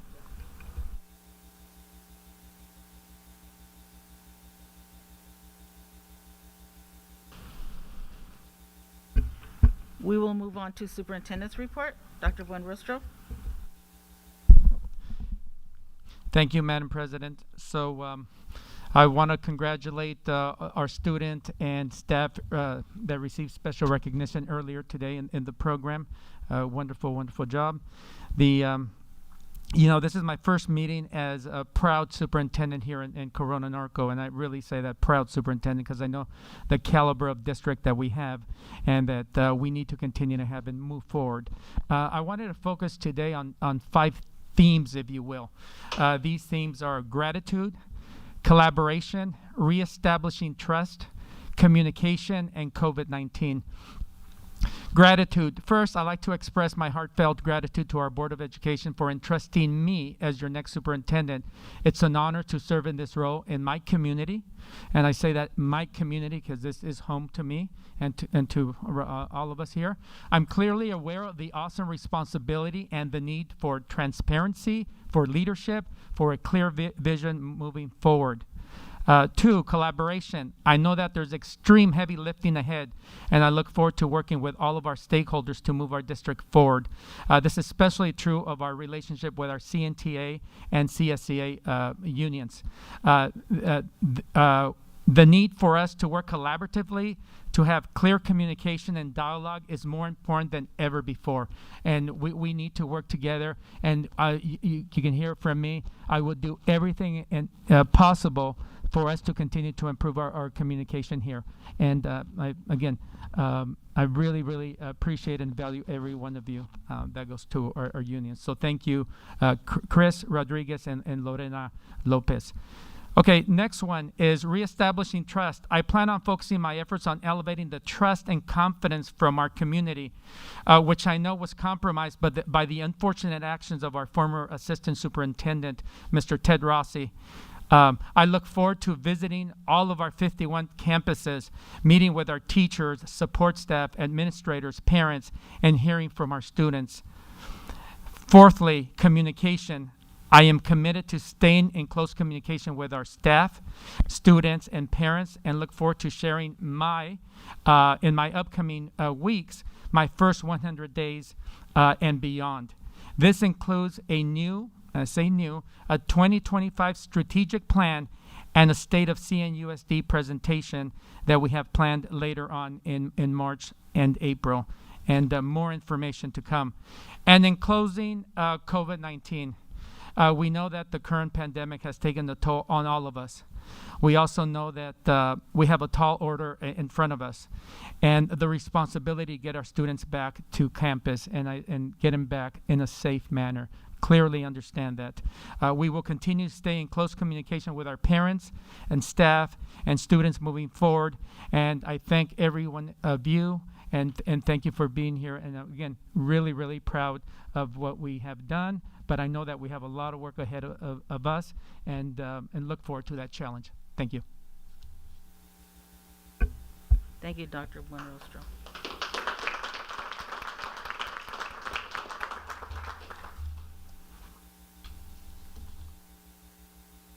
Public hearing is now open on the following 2020-21 resolution number 57, granting easement Norco Intermediate School. Anyone wishing to address the board on this resolution may do so now.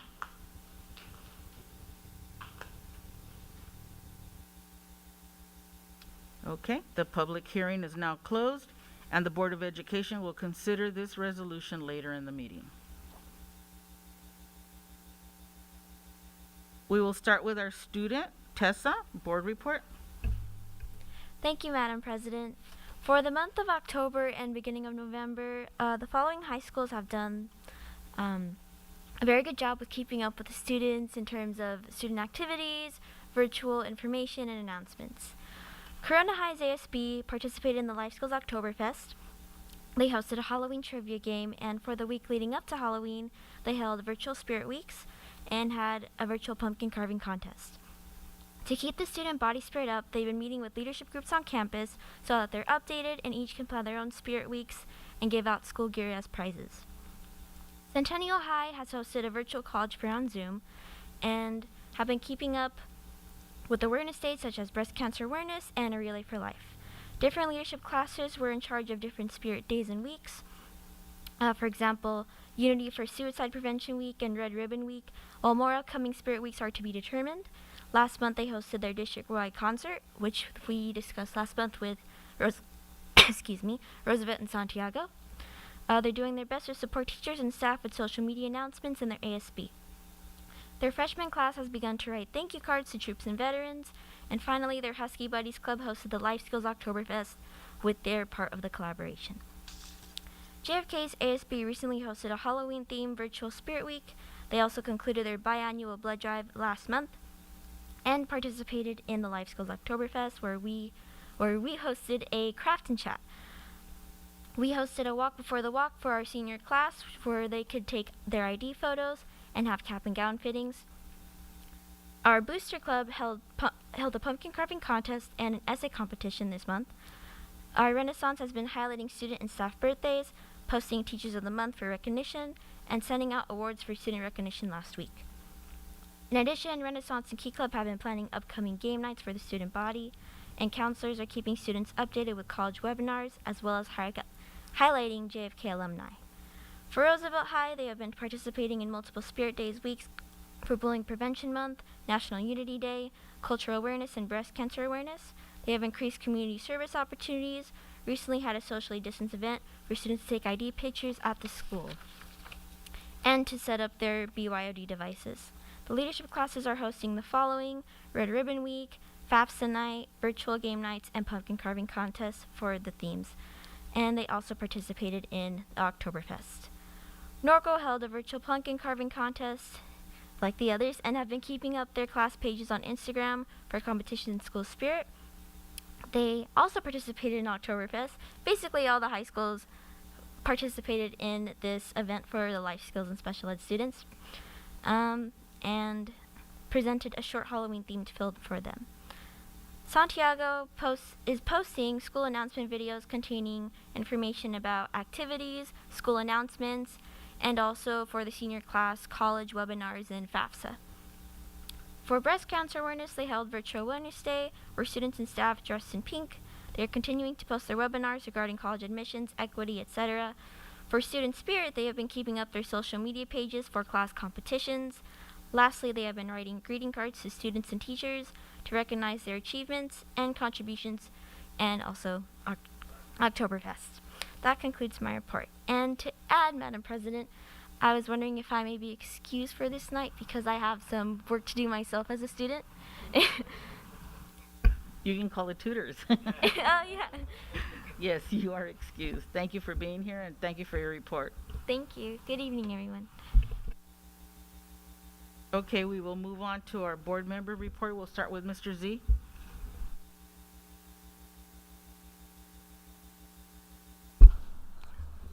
Actually, I appreciate Bill asking the question that Peter had to answer so much, because I think a few of us were concerned with that. So that was one of my biggies, quite frankly.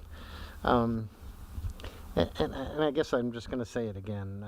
You know, I know there's students, and I'm hearing this from some teachers, where students are checking in, so they're on, but they can't see them, so they don't even know if they're in the room. That's kind of what I was referring to. I'd like us to go deeper in addition to some of the other things. You know, I mean, some of it could be they aren't living in the best conditions, and they don't want people to see that. And we all get that, but I'd like us to have a better eye on that, I think, and find out if that's indeed the reason.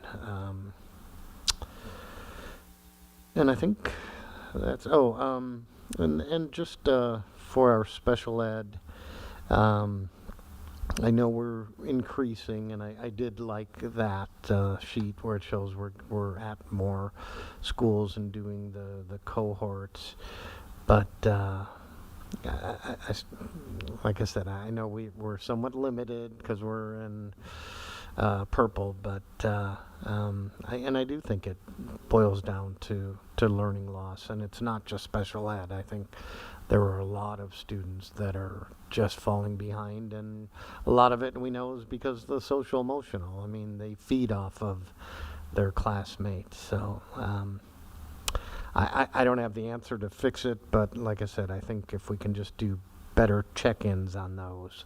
And, you know, there might be some parents that need some help too with helping their students. I think that might be a good way to look at that. So with that, thank you. Ms. Elizabeth. Thank you, Madam President. I want to thank everyone who went out and voted a couple weeks ago, and No matter what you did, you had your voice. And right here, this is exactly what we're trying to do here. We want to hear your voice. It may not be something we want to hear, but we need to hear. And so we appreciate that. And we've been getting thousands of emails and trying to answer you as quick as possible. But I do appreciate the fact that a lot of you now have taken the understanding that we're humans too. And that, being critical has different ways of being expressed, and so try to be human when you ask these questions, and we'll do our best to help you out. And remember, the number one thing that we're looking at here is our kids and their safety.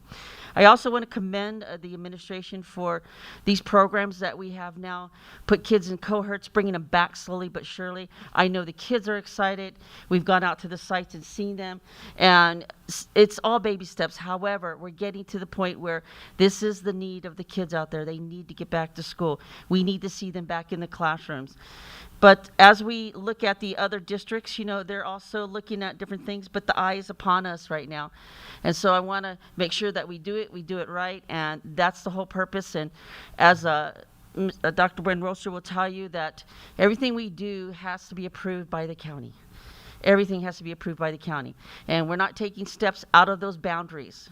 So always the focus is on the safety of the students.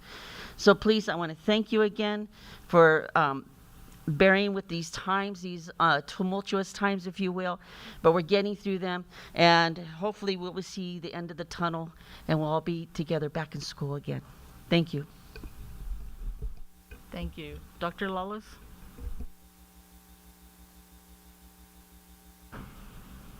Yeah, good evening, everyone. Thank you for the teachers and specialists who presented and got us thinking about all kinds of things. And I really appreciate that. That learning loss is really a big issue. And I honestly think that we have a way of doing it. As a Corona Norco, we're a coherence district. We have Michael Fullan doing training for us. So if we only apply Fullan's work in terms of coherence, focusing on a few things that work, and focus on our system, I think that can balance the effort of our specialists in dealing with the challenges with students. I think we have to really look on ourselves and what other things, how can we be better in serving these kids. Again, the other thing, we'll be talking about the reopening. That's a big issue tonight. I look at qualitative, I look at the facts you presented to us. I wish the administration could be more explicit as to the recommendation. You have to recommend and let us bite the politics of it, because we're all different people from different political perspective and different way of thinking. You presented us the data, yes, but you don't have an explicit recommendation, one or two. And so I will stick to the facts. The two, those who want to come back and those who don't want to come back. Really, when you look at the data, the January wins. I can show the data and really, you can challenge me and talk about it. The data shows that January is the most popular feedback from our parents and from our teachers. I'm looking forward to be convinced by my colleagues in the conversation on that matter this evening. The other thing is, people have asked me, why did you hire a superintendent, an insider, why didn't you have a search if you're gonna hire an insider? And they even told me, you didn't have a search. I said, no, we did have a search. I think this board, again, I'm only speaking for myself. I think we did our best. We have applicants. We have several of excellent sitting superintendents. And what Dr. Buenrostro really, and it's not a perfect system, right? But we have to make some decisions. And for me personally, I think that Dr. Buenrostro matches with the best of those sitting superintendents. And I hope that that really legitimizes our choice because he'll be an excellent superintendent, and he will bring this district to preeminence. That's my prediction of this guy right here. So I thought I'd say that right away. And with me, I continue working on what I usually do. I conduct webinars on different topics. That's my way of serving not only the education community here, but the communication community in the region. We do webinar on learning loss. We do webinar on the politics of education. We have a webinar coming up on school safety. So I'm involved in all of those. And if there are community people who would like to do some webinars like that, please let me know. In fact, a group of our students, the diversify, what's it? Yeah, the diversified narrative group have approached me and wanted to do a webinar. I said, yeah, well, let's do a webinar so we can mobilize all the high school kids and attend and log in and talk about diversified narrative. That's a very progressive. I'm very proud of those kids. I was surprised. I thought they're college students. The way they ask questions, fantastic. That's all, Madam President. Thank you. Thank you, Mr. Pollack. Thank you, Madam President. First, I was just so glad to see the student and the staff recognition today. During this pandemic, the people have been going through so many things, our students and our staff, and they've been working so hard. So I'm glad that we get to celebrate what they're doing. It's so important. I miss those student recognitions that we did. So it's great, even though it's Zoom. I appreciate that we get to see the History Day winners. That I don't know if you had a chance to watch that documentary, but it was pretty incredible on breaking the barriers of women firefighters. So Zachary did a great job, as did Vincent. So just being able to celebrate, it's so important. We have to remember to celebrate our students and our staff for the achievements that they've done getting advanced degrees. I really want to be able to push the envelope with these secondary school cohorts, what we can do, push the envelope. I know we're restricted, Dr. Simon said, but we can push it. We could push it because our secondary students need it.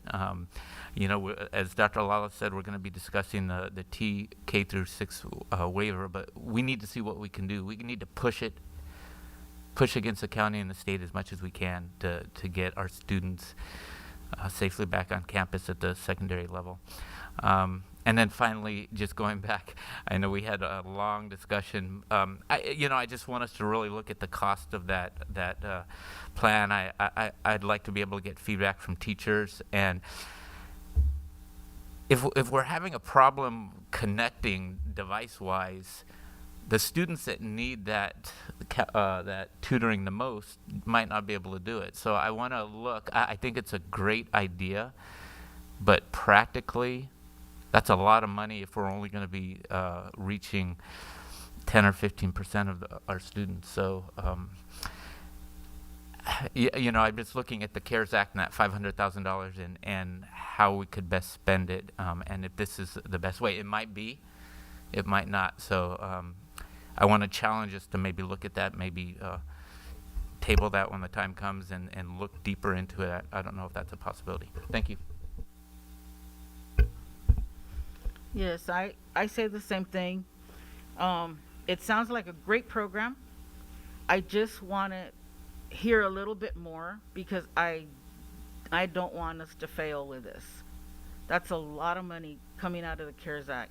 And I know we are trying to find different ways to reach our students. But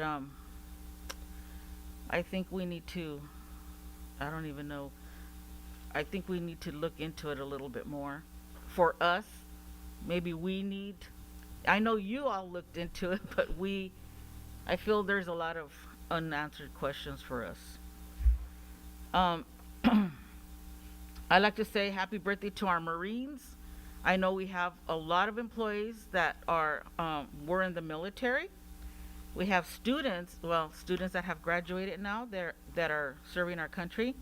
And happy birthday happy Veterans Day tomorrow to all of our staff and parents who are watching, who have served our country, and thank you very much. I was able to go to Park Ridge Elementary and be part of their car bingo. The principals are amazing. They're trying to find different ways to have events for our students. And they had a car bingo. Nobody got out of their car. Everybody had masks on, and we played bingo. And the families, they loved it. It was great. Also, I had the honor to judge the PTSA Reflections program at Corona High, along with Dr. Buenrostro. We have some very, very talented students in our school district. They were amazing. We were just blown away. There was one piece of art that was from a palm tree, a piece of the dry, what would you call it? Yeah, that fell from one of the trees, and we had a student that did their art. They drew in there. It was beautiful. They have so many different talents in their imagination, and we did also read some stories. And some of the students, we were sitting there with a box of Kleenex because these students pour their heart out when they're writing these stories. And these stories are of what's happening to them right now that they're at home. And the mental of these students, we're reading and we're like, wow, because these students need help. They're hurting.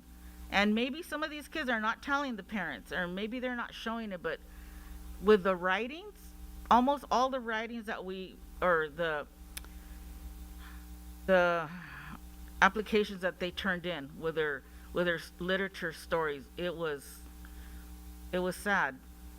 We had one student even do a video of how her days are going with all the sadness that she feels. And she says, but I try to lift myself up. I try to think of how I could make this day better for me. So we need to get these kids back in school. Yes. Okay. We will now move on to Employee Association. CNTA, or do you have any cards, please?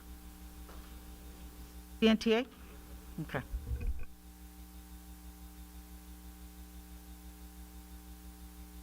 I know, I'm tall. Good evening. Being a leader during the pandemic is a daily reminder of the many things that we cannot control and we cannot do. We are reminded almost hourly that no decision that we make will work for all families or meet the desires of everyone. But one lesson that I have learned is that this is the moment we must remember what we can do. We can work together. We can take the time to consider the work that must be done to ensure safety and academic success both. We can consider how we're spending the CARES Act funding and the PPE in some of our classrooms that are already falling over without students ever being present. We can try to determine why we are already experiencing COVID spread on our campuses, even with minimal staff there. We can improve our safety protocols in preparation for student return, because that's what we can do. We can address the needs of our families and educators and put supportive childcare in place to support the hybrid model. We can explain the legal restrictions, fiscal constraints, and the limited resources that all are a part of determining the plan. We can share the many ways that we want to develop more in-person support and more small group opportunities for our students to get the social and emotional connections that they're craving. That doesn't happen silently sitting in desks separated in a classroom. We can focus our attention on our district's culture of data-driven decision-making and science. If we say our focus is students and safety, we can consider presentations on school safety and site readiness instead of simply surveyed opinions on dates.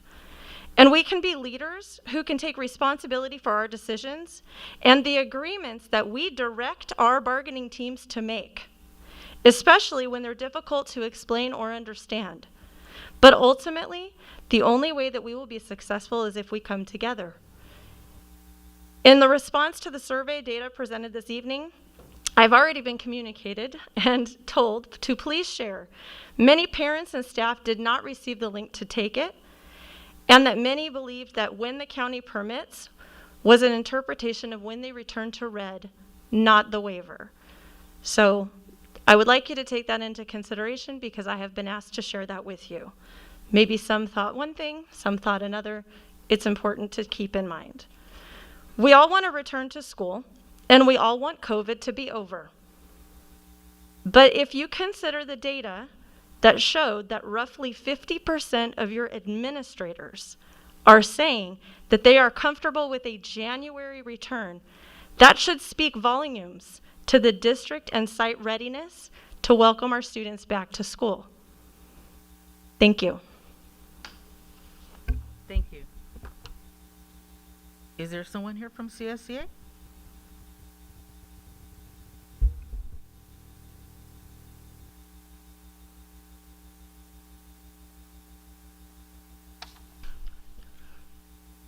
Good evening, Madam President and board members and Dr. Buenrostro and Cabinet. I would like to thank you for your leadership and listening to CSEA concerns that we voiced today regarding a risk management position, and look forward to the conversation for better understanding. Classified employees are simply asking for equity.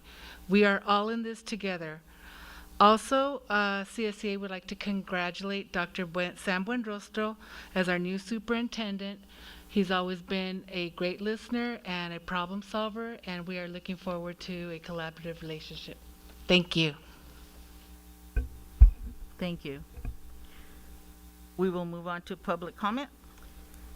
Okay, at this point in our agenda, we invite the public to address the board. Please limit remarks to 3 minutes or less. Comments will be timed. I remind the audience that this is a public session of the board and not a meeting of the public. Although the board will not respond to speakers directly either during public comment or after the meeting, staff members may contact or follow up with written communication. If multiple speakers address the same subject, I may request that subsequent speakers only add new information. The time limit for a given topic is 20 minutes regardless of the number of speakers. If a speaker wishes to be heard on more than 3 topics, the speaker will be allowed up to a total of 10 minutes to address all desired items. Persons who have complaints against employees of the district are encouraged to seek resolution of those complaints by utilizing the district's written complaint procedures rather than orally addressing them at a meeting. Please refrain from applauding after each speaker, and public comment is now open. Madam President and Board, this evening we have 2 comments that are on individual topics, which I recommend that they have their 3 minutes. And then we have 21 public comments cards that were filled out on one topic, the topic of a wrestling coach at Roosevelt High School. So with the 21 comments, it is in our policy at your discretion. We could limit the minutes to 2 minutes. That would allow us to have more public comment, or we can keep to the 3 minutes and stop after the 20 minutes. So would you like to, when we get to this topic? Okay. Also, for the public comments this evening, as you've seen, we have Dr. Illick who will adjust the microphone. That way you don't have to touch anything. Feel free though, if Glenn Gonzalez can raise his hand, there's a bottle of sanitizer there. Feel free to use that as you're leaving for safety purposes. And also, you'll notice on the floor there are stickers, and I'm going to be calling someone to the podium and then asking the people in consecutive order to stand up behind so we have a steady flow of people. And Dr. Roberts is going to assist with that. Okay? All right. So we're going to begin this evening with Brooklyn Rigby.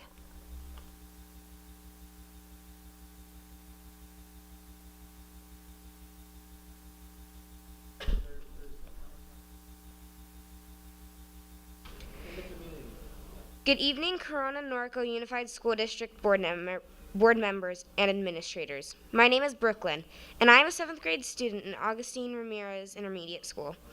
Just a little background about myself. I love school. Well, actually, I used to love school. I loved learning. I loved new challenges. I loved competing with my math field day team and taking first place in my event. I loved band. Most of all, I truly loved the collaboration and thought provoking discussions I used to have with my classmates and teachers. I know I should just roll with the changes I have been told to get used to this new normal. But I don't want to. I want to use my voice for what I believe in. I believe in school and education, and I also believe we have lost this focus. As you well know, we now call Zoom meeting education, but it is not the same at all. Please know my teachers are absolutely amazing, and I see them doing the best they can under these circumstances.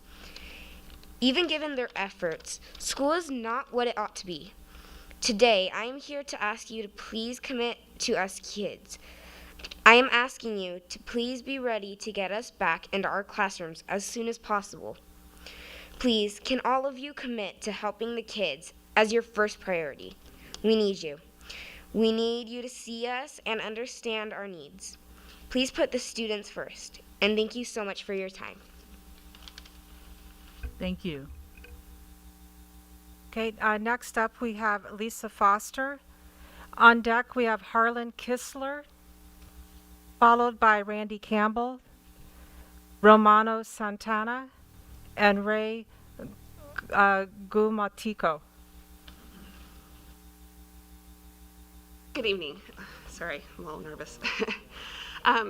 Before I read a letter that I wanted to read, I wanted to address something that was said earlier.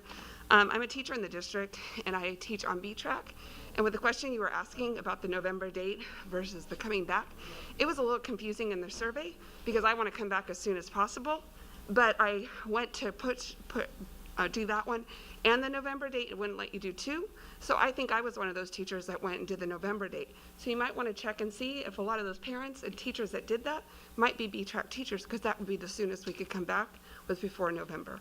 Would be November, right before Thanksgiving. So I just thought I would throw that in there. Okay. I'm writing on behalf of my two children, Ethan and Rebecca Foster. Sorry. Sorry, I was going to try not to get emotional. Anybody that works with me knows this is what happens. No. Sorry. I have been a teacher for CNUSD for 25 years. As a family, we chose traditional remote learning in June 2020. I'm sorry, I was trying not to do this. All of us wanted to get back to school. In June, we were very hopeful that we would be able to start in August because the district was offering virtual learning to students whose families were not ready to send their children back to school. And traditional remote was being offered for the rest of us that were ready to get back to school. However, the governor decided to change his guidelines for returning to school, and we were told we would have to start remote based on the new tier system imposed by the governor. It was heartbreaking to all of us. In addition, during the months of June and July, teachers were sent several surveys from CNTA about the start of school, about what the start of school would look like. None of the questions being asked represented how I felt about going back to school. I was not afraid or worried to go back to school. I was not afraid or worried to send my children to school. I was never directly asked these questions by CNTA. It was only stated that we would not be going back in a traditional model, so then what would be my choice? I have not been represented by CNTA, and I do not believe they are doing what is best for my children. I understand that negotiations are necessary, but not all CNUSD voices are being heard. My son is a junior at Eleanor Roosevelt. He is on an IEP for attention and visual processing learning disability. He struggles when presented with multiple things at one time. As you can guess, remote learning has been a struggle. He uses negative self-talk and begins to spiral downward when he is assigned work he struggles with or feels overwhelmed when it is a lot of work. This is something he has struggled with throughout his schooling, but is only exacerbated by not being allowed to go to school, see his friends, and participate in water polo and swim, two things that help him stay motivated to get through school.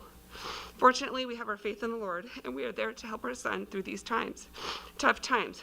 But what about all the kids that are going through similar situations and they don't have any support? What are they doing? Who are they talking to? What social media or YouTube channel are they turning to help them? My daughter is an 8th grader at River Heights, and she is struggling as well. She has always been a good student, and it is not her grades that are so horrible.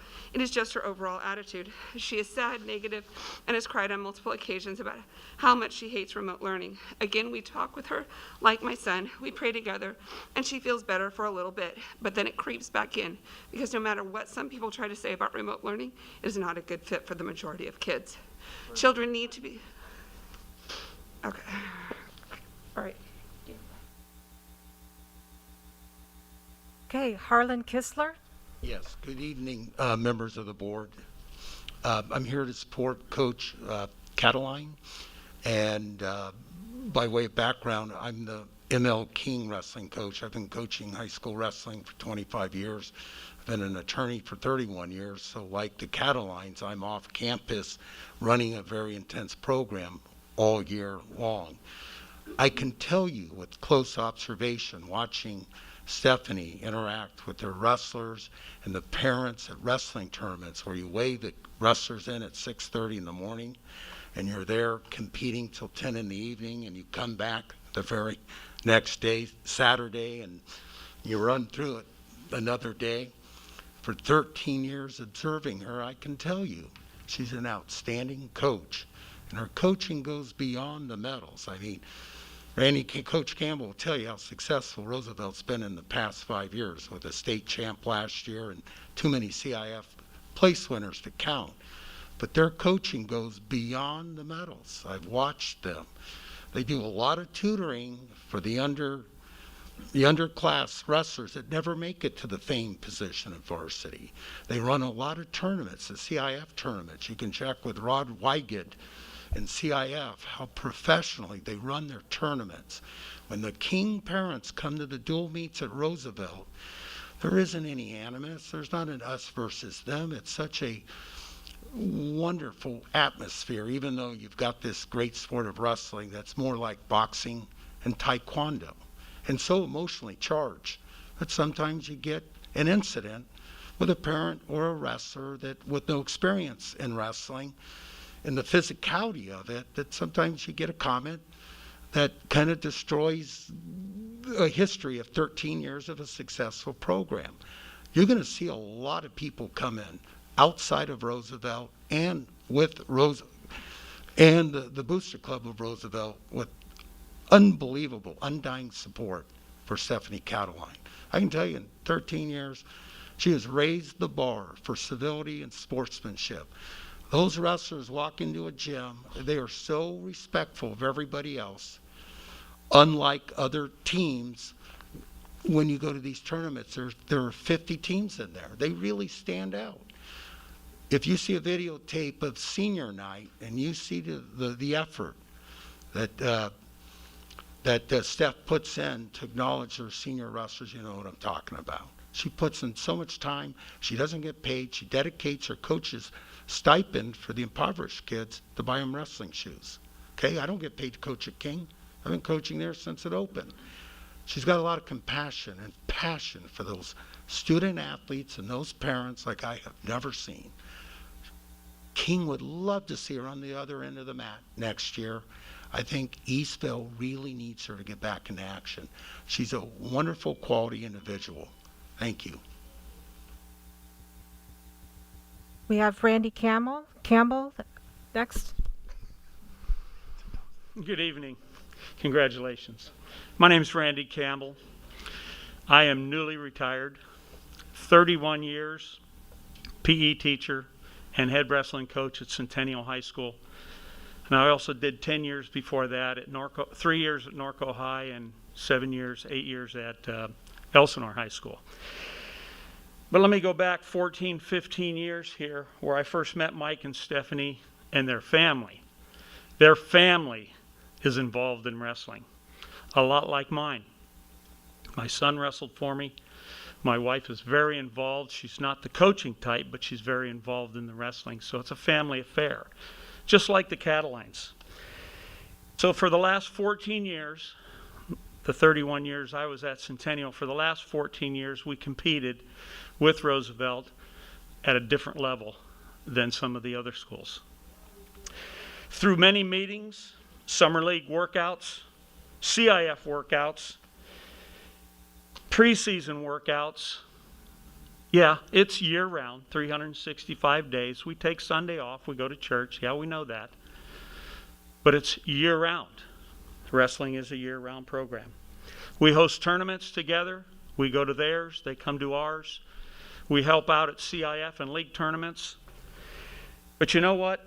Never have I ever noticed any kind of unsportsmanlike behavior. But what I did notice is a high level of passion by the Cataline family. Family, not just Stephanie, not just the boys, not just the girls, but the family. And that passion goes into their program to where they want their wrestlers to do their very best. To bring a high level of competition that is second to none. Just like they would run their family, they're running their wrestling program. And if they run into roadblocks, what do you say? What do you say? You throw sticks and stones and mud and dirt, take all those things and build bridges and get over it. Thank you very much. Sam, again, congratulations. Ramona Santana, and followed by Ramona, we have Ray Galmatico. Next up, Elisa Hernandez, and then Jason Smith. Okay. Hello. Thanks for hearing us. And there were so many people out there, and it's unfortunate they had to leave because it's cold and they knew they weren't going to be able to speak. But I just wanted to speak on behalf of the Cataline family and the wrestlers. My name is Ramona Santana, and I had a son. He's a junior now. He was a wrestler last year, and the season was really rough. It was awful to see that my son had the support. The family is the wrestling team, and their coaches were just yanked away from them, and it was awful for everybody. I'm here because I'm concerned about the way the investigation was handled. I went to the meetings. I went to the meeting at our school when the district came to interview us to see what was going on with our concerns, and I approached them and told them that I was in the room the day of the allegation. I gave them my name and my number, and still to this date I have not been contacted. I came to a meeting here, came up here and spoke, and still I have not been contacted. I'm a nurse. I've been a nurse for 30 years, and it's my responsibility to stop any abuse that I see immediately and then go get help. I sat there in the room, watched the kids wrestle. It was my son's first day back because he had broken his finger, so I know I was there because I wanted to check up on him. Nothing happened that out of the ordinary. I would have stopped it. I promise you that would have been my responsibility, my nursing license. So to not be spoken to this day is just very alarming because I was there. Nothing was out of the ordinary. So I'm sorry, I'm really nervous. I'm not a public speaker, but I wish that someone would have came and talked to me. There was a lot of parents on the stand. They never even talked to my son. So I don't know why or how you even concluded that something took place when you didn't investigate. If somebody pointed a finger at one of you, you would love that everybody in this room got spoken to. And I wish you could put yourself in their shoes. We really miss them. We'd like to have them back. That's all. Thank you. Okay, next we have Ray Galmatico, and then Elisa Hernandez, Jason Smith, and then Daniel Abarca. Hello, my name is Ray Galmatico, and I've been involved in the sport of wrestling for nearly 50 years. I've known the Cataline family for 40 years of that. I wanted to speak on behalf of knowing them both personally as a family and being around coaching and wrestling with them. I coach at a high school far from here in Lakewood, California. This is so far beyond their character, anything that has been said about them. I don't just know them as a coach, I know them personally. And it hurts when I heard what happened and what was said. These people care about kids beyond just the winning. It's not all about winning for them. It's about building kids' character and helping them grow who they are. It's not about the top guy, the best guy. They don't only work with the top guys, they work with everybody, and they want the kids to grow emotionally, not just physically. And I just can't say enough that this is way beyond anything of character that they would do. They are loving people. They care about every single kid that I've ever seen them coach, and I'm talking 40 years worth of coaching, watching them. Every kid comes back and loves them. You saw the crowd out here tonight. They're here because they support them, because they love back to the people. They're not just out for egos. A lot of coaches coach because they want to be the big guy, the big coach, flex their muscles and say, hey, this is fun. That's not who this family is. They're a family. It'd be a travesty if they're not allowed to come back here, because so many kids are going to miss out on what they have to offer for this program in this school, in this community. I think those people that came out here and showed are a big sign of seeing who they are. And I just hope you look beyond whatever someone's saying and listen to the woman who was here before me. And there's lots of other people that were there that night that you could sit and talk to. I wasn't there, but I know by character that these are amazing people. So thank you. Elisa Hernandez. Thank you. Hello, and thank you for your time. On January 21st, 2020, I stood here before you all to speak about our wrestling coaches at Eleanor Roosevelt and the allegations that were under investigation at that time. Last time I was here, I chose to express my personal opinion on the coaches' characters and our gratitude towards them, in hopes that you would see that they are backed by many families, and to show you how loved and appreciated they are. At the conclusion of that meeting, everyone that was present knew exactly how we all felt and just how much support they had from the wrestlers, the parents, and community coaches. Obviously, some of them are here tonight. Today, I've chosen to bring forth some facts to your attention that may have been overlooked during the investigation process. If you could please take notes so you can have this information ready when it may be needed, as this issue still has not been resolved. Multiple parents on the day of November 22nd have not been contacted that were there present in the wrestling room. These include Santa Ana Police Officer Isaac Ibarra, which he had emailed Mr. Gonzalez a statement prior to the day that we came on January 21st, Ramona that you just spoke to, Riverside Sergeant Kevin Cantrell. They were all present here on January 21st. Also, the campus security guard, Ricky Rivas, who is here tonight, I don't know if he's still outside, but he also gave his account of what happened because he was in the wrestling room that night. I feel that our coaches were railroaded in this process and have not been given a fair, thorough investigation. The only ones who suffered through this whole time of their suspension were the wrestlers. Now, we heard about the statistics that you said earlier regarding the students that we lost. Coach Cataline, through her years, has helped prevent situations like that. Wrestlers look to her as guidance, as a support, and she builds them up so they don't get to the point where they're losing their life or their battle with depression. Please consider what I've said, and I have emailed you all today with further information that I couldn't get out to you at this time. Thank you. Next, we have Jason Smith. Hello, my name's Jason. I am a teacher and a wrestling coach at Etiwanda High School. I'm also part of the CIF Wrestling Committee. I've coached with and for and beside the Catalines for approaching 20 years. And I've spent countless hours in wrestling rooms, on mats, on wrestling mats, at tournaments, and never once have I seen anything that approaches anything inappropriate, no malfeasance of any kind. But I have seen something unusual, and that is the compassion and passion, especially with Stephanie, and how she supports and serves and helps her students. Time and time again, I've seen her give free wrestling shoes, gear, and clothing to kids who couldn't afford it. I've seen them make sure that transportation was provided, that food was provided from her own expense, paying for these kids to go to the tournaments. None of the tournaments are free. It's costly.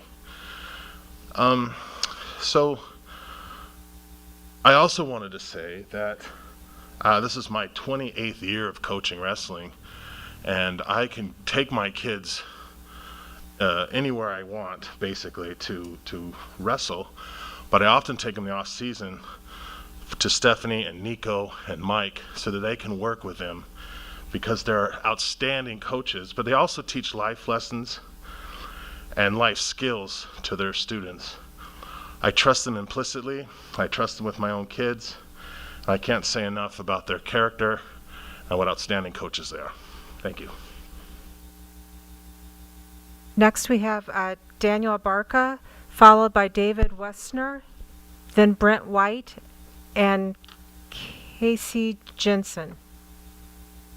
Good evening. I want to speak to you tonight about my experience with the Cataline family over the years. I have known Stephanie and Michael since their coaching days at Millikan High School in Long Beach, when I was a wrestler at Warren High School in Downey, when their daughter wrestled at Millikan from 2002 to 2006.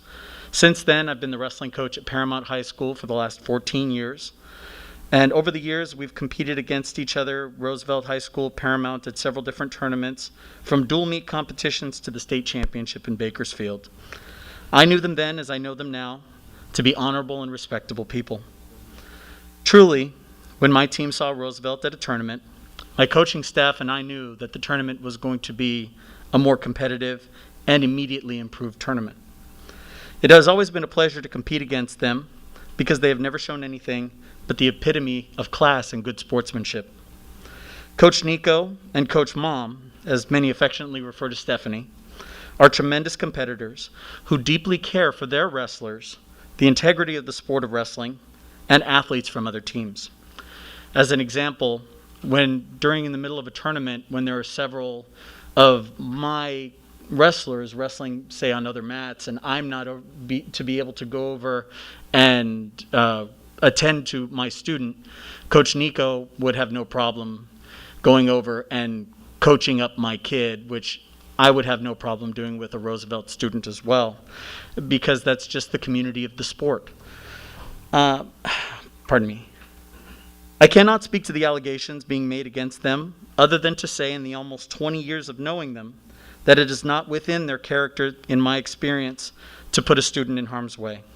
Please, if you would have any further questions for me later on, I've left my information, and thank you very much. Have a wonderful night. David Westner. Hello. I didn't come here with an agenda today. I didn't even expect to speak, but I felt compelled. I've known Mike Cataline for over 40 years. I've known Stephanie for over 30, and I've known Nico since the day he was born. This is a very grand family. This family is fantastic, and they've nothing but helped the community.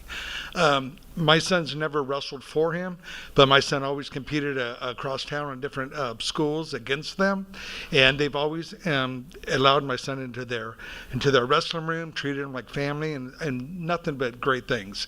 He's learned so much from them, and they're awesome. The coaches, as you probably know, they don't make much money. They probably get about 50 cents an hour if you think about all the time they spend with their wrestlers. And Nico's doing that for 50 cents an hour. Believe me, they do it for the love. They don't do it for the money. If you refer to Steph as Stephanie, she doesn't reply to that. It's Coach Mom. In that room, these kids, I'll tell you what, most of these kids need wrestling more than wrestling need them. Wrestling is a way for them to express themselves, to have a family, and that's exactly what the Catalines offer. They give these kids worth, and they give them stability. They teach them respect, and I know they do. They accept nothing but respect from their wrestlers, and you see that when you go into tournaments, and you just see as individuals. I tell you what, like I said, my son never wrestled for them. They wrestled against them, but they always allowed him in there and treated him like their own. And I can't tell you how much. I mean, these people are fantastic, and you want them in your community. Believe me. Thank you. Brent White.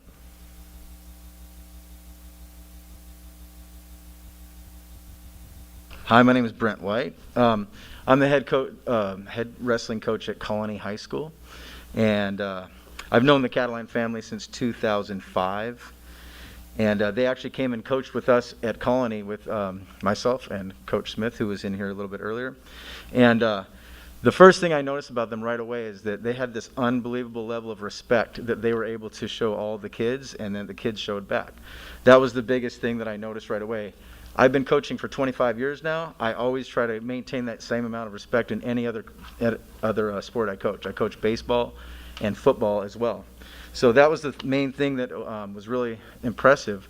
And then when I saw them continue to coach at Roosevelt High School, I was so proud of what they were able to accomplish there. And so the same thing with me. I've taken over my kids from Colony High School, and we go and work in the off season with them. I have no hesitation to take my kids over and be coached by the Catalines. Stephanie and Nico and Mike are amazing people. I've never heard anything but positive towards the kids. I've never heard even any bad language or anything like that, which you might hear some other places. And it's always been just a very positive experience. For them to not coach, in my opinion, would be the wrong thing for the program and for the kids. If they're not coaching, kids would be missing out on something very special, and coaches that truly care about them far beyond the wrestling mat. Thank you very much. Okay, I think we have time for two more. Casey Jensen, followed by Alyssa Moreno. Hi, good evening. I'm Corey Jensen. I've known the Catalines for about 16 years now, actually. 8 years as a wrestler and 8 years as a coaching against them. I coach at Colony High School. They're just great people. I know you've heard that a lot tonight. I've never had a bad experience with them ever. They take the opportunity to coach me as a coach, not just as a wrestler. Now they see if I'm doing something wrong as a coach. Hey, you addressed a kid wrong, or you should have done this with the ref. They'll correct me, and I take that, I'll listen to them. They correct other coaches, hey, try it this way, talk to the ref this way, approach a parent this way. They're just great people that way. Yeah, thank you for your time.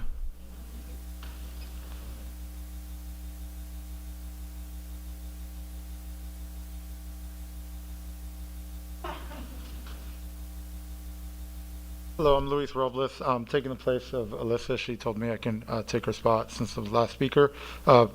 Board and district administration, thank you for your time. I'm here to speak on the behalf of Coach Mom, as you've heard her, been referenced, Stephanie Cataline, one of the coaches for your district.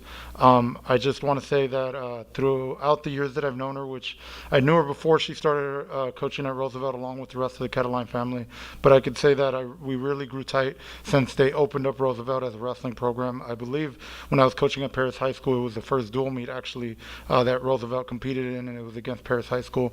And since that time, they have helped me grow as a coach, because they have showed me the way that it is to be an excellent coach, which is all the things that you have heard all the other coaches talk about, which is not all about winning. Obviously, we want to win, we want to compete, we want to do the best we can, but they have actually guided me along all these years on what it's like to actually guide these young men and women, because they have always been about coaching young men and women. It's always been about equality and equity for them, and they have taught me what it's like to bring up any kid and every kid that crosses their path along the way, so much that not only have they coached their own kids that are Eleanor Roosevelt kids that are of your community, but they have even coached kids of outside communities, because they helped start the Inland Empire Wrestling Association female program, and guided some of my females that were part of my CIF championship team that I coach at Paloma Valley High School, two of which are wrestling on scholarships right now, that were guided by Coach Mom and the other Catalines. And those are things that cannot just be looked past for, again, I can't speak on the allegations or what happened, but I can tell you that they have done so much throughout the years for this community, for every community, and it would be a loss to not have them in this community, in this district, in this county, and in this state as a whole. They are an asset to all the students that come across their path, and it would be a big loss for any students to not have them come across their path, as well as any future coaches that might be like me, that might potentially cross their path, and they could be mentors for them. I owe a lot of what has happened in my life to the Catalines. Thank you. Okay, on behalf of the Board of Education, we thank you for your comments. Although the board will not respond to your concerns at this time, please be assured that all comments are taken seriously. And as stated previously, a staff member will contact you or follow up with written communication.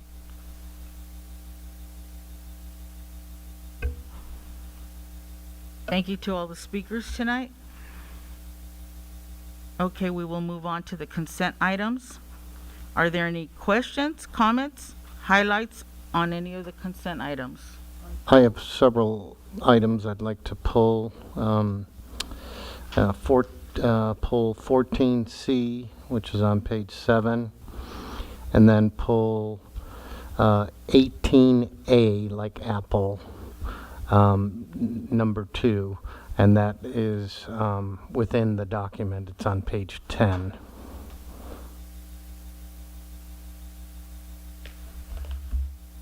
Lisa? I also wanted to pull the same one. However, I want to do on page 16, 18 Human Resources, A. What number? It's a 18A 18A? on page 16. Pulled it already. Pulled already. Pardon? Yeah, he That's pulled one I 18. just pulled. I just pulled that. 18A. Okay, No. then I want it both of them. Doesn't matter. So you want to pull it or you want comments? I want to pull it. Yeah, I'm pulling it. You're Yeah, pulling 14C and 18A? Right. correct. And you want to talk I on wanted to 18A also? Right. Well, 14C is winning, so I wanted that one as well. And then more of a comment on page 13. I'm sorry, page 13. 17G is in go. 17G? Yeah, that's a comment. I want to find out more about that testing. 17G on page 13. Oh, yeah. The code. It's a comment is fine. Yes. Dr. Lawless?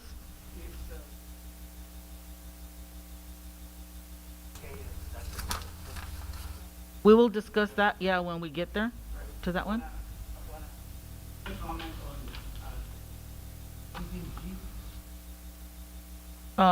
Okay, so that's, Bill wants to make a comment too?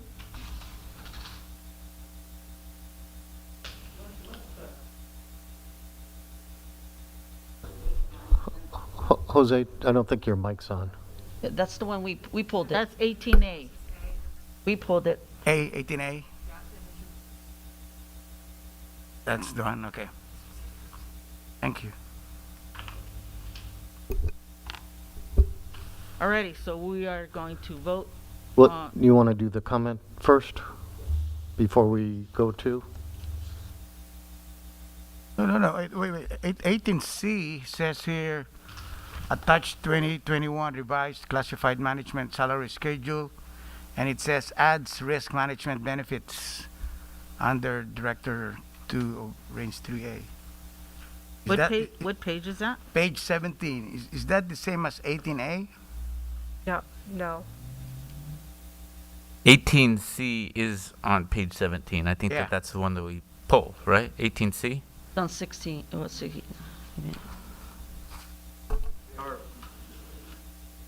Anyway, I want to pull that. 18C. 18C? Yeah. Okay. Okay. 18C. I think a comment just needs to be made, Madam President, for Bill Pollock's request, so this doesn't get mixed up with to be voted on. He was wanting to make a comment on 17G on page 13. Mhm. You're not asking, you're just making a you don't want it to be pulled. I want information on it. Oh, 17G. I want it discussed. So whatever you feel appropriate, you know. Pull it. I'm pulling it. 17G. Okay, so it's going to be pulled. Okay. So 18C Bill, correct? No, that's 17G. Yeah, me 17G. You 17G. Dr. Lawless 18C. 18C and G. 17, same thing, 17G. Same. Okay, I'm good.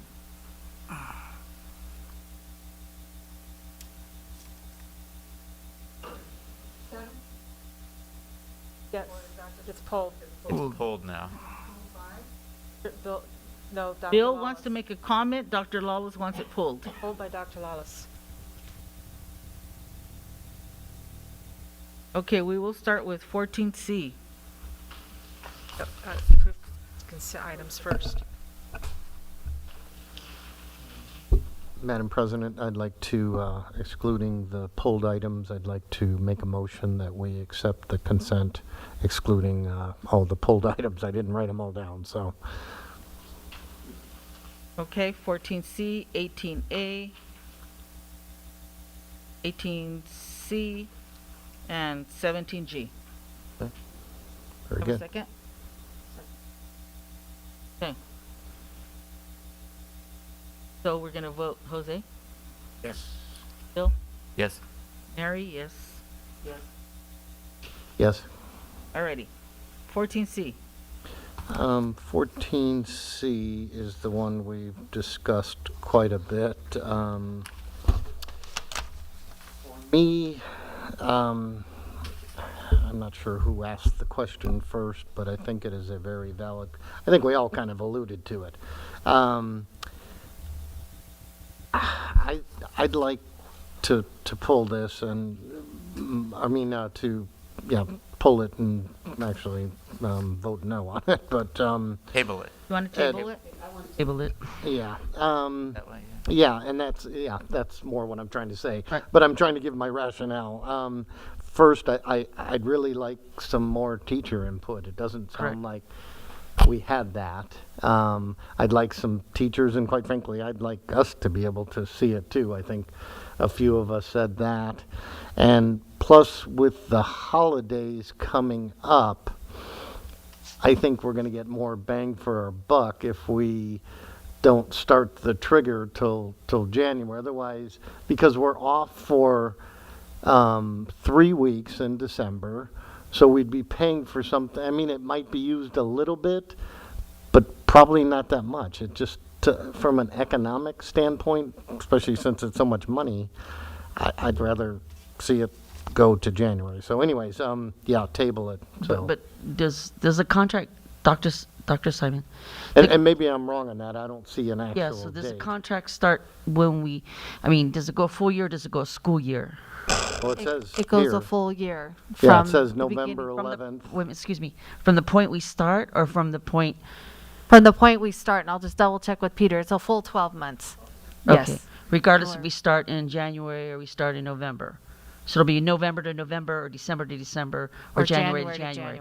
Thank you. Yeah. Thank you. Yeah, and I agree. I love the concept. I mean, I love the concept.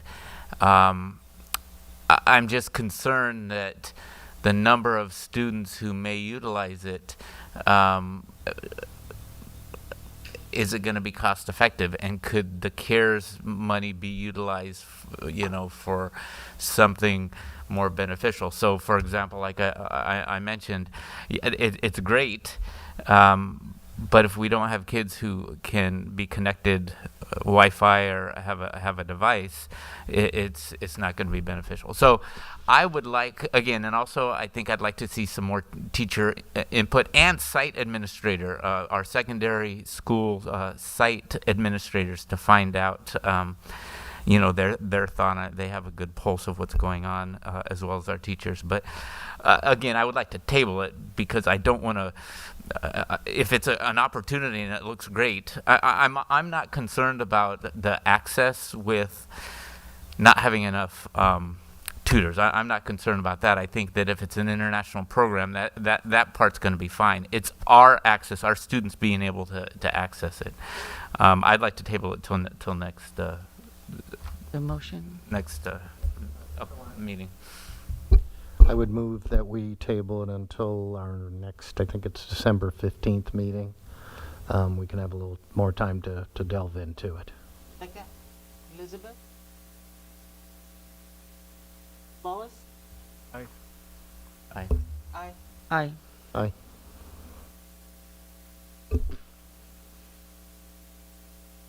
Go to 17G. Comment, Bill first. Okay, I'm sorry. My notes are. Well, again, this is going to our COVID, our testing. I just had some. It's great because it's no cost to the district. My concern is the quality of the testing, the turnaround time. I wanted to find out a little bit more about Next Gen Labs. I know that it's in conjunction with RMC, which is a great medical group, but I think I just wanted a little bit more information. I'm excited about it, but I can answer some of that. So the contract will be with the Next Gen Lab and Riverside Medical Clinic. It's for it's nasal swab testing. So it's the same quality you would get from regular hospitals or other facilities. The reason it's no cost is that when the employee is tested, they're insured. So if they're insured with the district, they are able to bill their insurance company. If they don't have insurance for whatever reason, then they are using their CARES funding. So they have CARES funding that's through December, I believe. Then after that, it would be through the insurance. So all the employees would be able to go through that. I believe the results come out within 24 to 48 hours. So it's the same, like I said, it's the same test that we have everywhere. And that's approved by the county. We already ran that plan through the county. yeah, the county right now, it seems like it's going about 48 hours. Yeah. Which has been improved from, a few months ago, which was a week, which was ridiculous. But they've done a great job. So. And the type of testing has been approved by county health. So Okay. this is the same standard test, the nasal swab. So the idea is we would have these Next Gen Lab. First, you would do a telemedicine appointment with Riverside Medical Clinic. Then they would put in the order for the test with Next Gen Lab. And then they come in at least 3 times a week. We would put them throughout the district, several school sites located throughout the district. And it's a mobile testing. Dr. Lois? Yeah, my comment is more administrative regulation. Now that we have this agreement and money, how much push are we going to make as district administration to make sure that we're very explicit in our regulation that are we making everybody get tested? Yes. Because if we connect it to safety, I think it's a good thing for our community to see that we are really very serious about this and that we even have the administrative push to make it happen. Yeah, we have to test all our employees within a 2-month period. So roughly 25% of the employees every 2 weeks would be getting a notice, and then they would be going to the different sites to test. Thank you. Thank you. Does that include site administrators and district office administrators? Yes, and this is in effect, it would be once the school is open, so either under a TK6 waiver or when we're in the red tier and return. So not during the intervention time period, it would be during a hybrid model. Okay, so no cohort or. Right now, we're not doing that. Yeah, I really commend this development because, again, personally, a few months ago, I've been asking about testing, and I asked Dr. Benrostro to itemize and how much we're going to spend. But this is free of charge, so Yeah. fantastic. Yeah. Thank you. Okay. So Anything else? both of those were comments. That's it. So it wasn't a pooled Norma, 17G was comment. Yes. We already approved it. Yes. So I so move to approve it. I so move. Wait, no, you don't. It was already consented. I pulled it. It was already in the consent. You don't have to do that. You don't do it. He pulled it. I pulled So anyways, okay, You just want to make a comment. That's it. But you pulled it. I it. pulled it. he pulled it, yeah. So So move I second Dr. Lois's. Okay, gotcha. Okay, Dr. Lois? Yes. Sleepy here. Harry? Yes. Lisa? John? Yes. Yes. Okay. Who wants to go to 14.9 now? Pull those, but Yeah, typically we go in order, so it would be, we would go back to 14I. okay.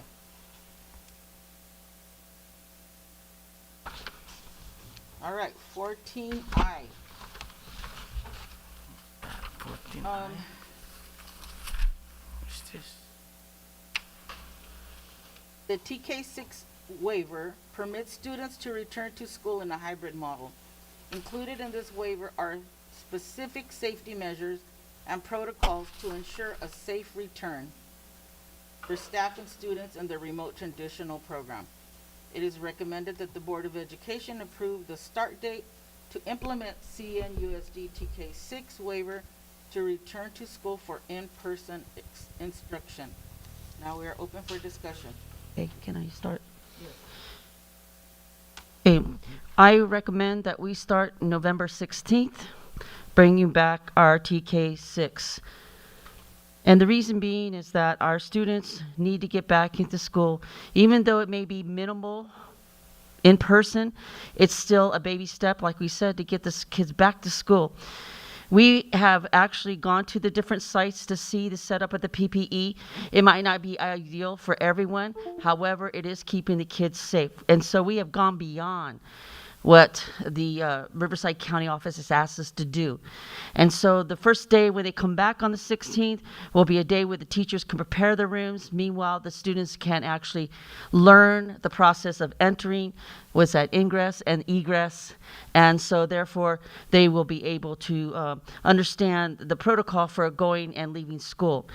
I know that it may be a burden for some parents. However, we're trying to work that out. We are working with different agencies in order to get some child care.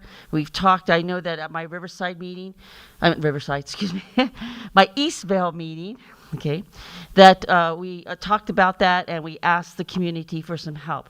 So I know Dr. Brian Wester has been talking to some outside agencies perhaps that we can work on that. But for right now, the idea is to reduce the mental instability for the children. We need to get back to school, even if it's minimal, in person, at least seeing faces and getting accustomed to get back to school, especially for our little ones that have never been back. And so this is the first time for them. So I recommend we go November 16th. Do I have a second?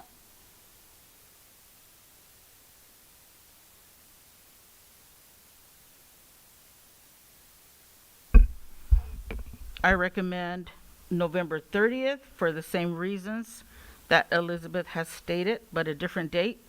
I feel it's after Thanksgiving, when everybody's back, and then we're going into December, so I'm suggesting, or, November 30th. Do I have a second? Second. Discussion?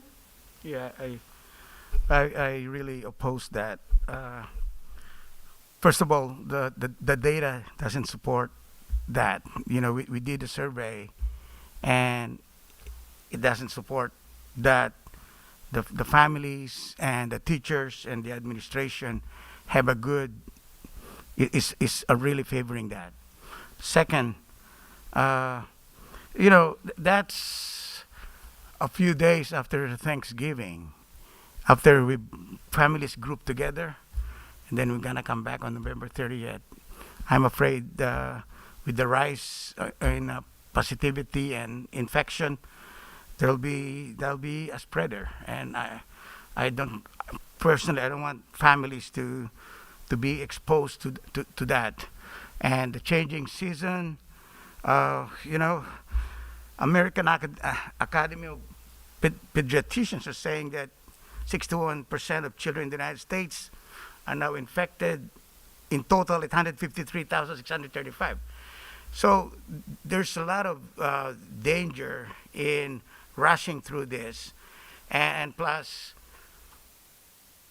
the preparation is lacking. I think we did our best, but we can be better in our planning if we can delay this after the whole holidays, the get together of people, and the mindset of students, the mindset of parents, the mindset of everybody in the community will be on target. Plus, we did the survey, and the survey, if you don't follow the survey, why do the survey? Can I comment? Okay, so if we look at the survey data, not everyone, it was not, we didn't get enough information. In fact, the lady that came up tonight was saying that she misunderstood the survey. And again, she was surveyed not only by the teachers union, but she was also surveyed by us. And some of the teachers were told not to answer our survey. So again, maybe they didn't answer either one. So those are some of the complications that we're foreseeing here. So maybe everybody either were told not to answer the survey or they didn't understand the dates. And so that's why I'm saying I think we should start November 30th. We're ready. Could I just get some clarification here for me? What are the scheduled return dates after the winter break? Is it It would be January 4th for year-round and January 11th for traditional. Okay. Yeah, I'll be 100% honest with you. I'm every hour I'm changing my mind. Looking at the medical data, I'll think of one thing, then I look at the county numbers going up. That's concerning. Hitting flu season, that's something else. I'll just let you guys know I'm personally struggling with this because I think I'm overloaded with data. One of the things that was interesting that I pulled out of the survey was the site administrators. That 50% of them chose after January. After the holidays. I thought that was particularly interesting. I didn't have a chance to talk to some of them. I wanted to talk to some of them to find out the reasoning why. The comments that we are all getting on the emails, the yo-yoing. I don't like to use the term yo-yoing because I think it's more whiplashing. I mean, we're just just going back and forth. And my concern is that we are going to see a spike. I'm not concerned about the safety protocols that our schools have lined up. I feel very good about our safety protocols. I'm concerned about our county and what's happening in our county and communities and the rise in the numbers, what I'm seeing in my medical practice. I want this to go as well as possible. And my concern is the timing of family get-togethers after Thanksgiving is right in the incubation period, and it may hit our schools. And, so that timing issue is, I'm looking at that. And so I'm just throwing out these ideas. I'm just talking about what's going on in my mind, and we're all probably struggling, maybe some more than others, with this.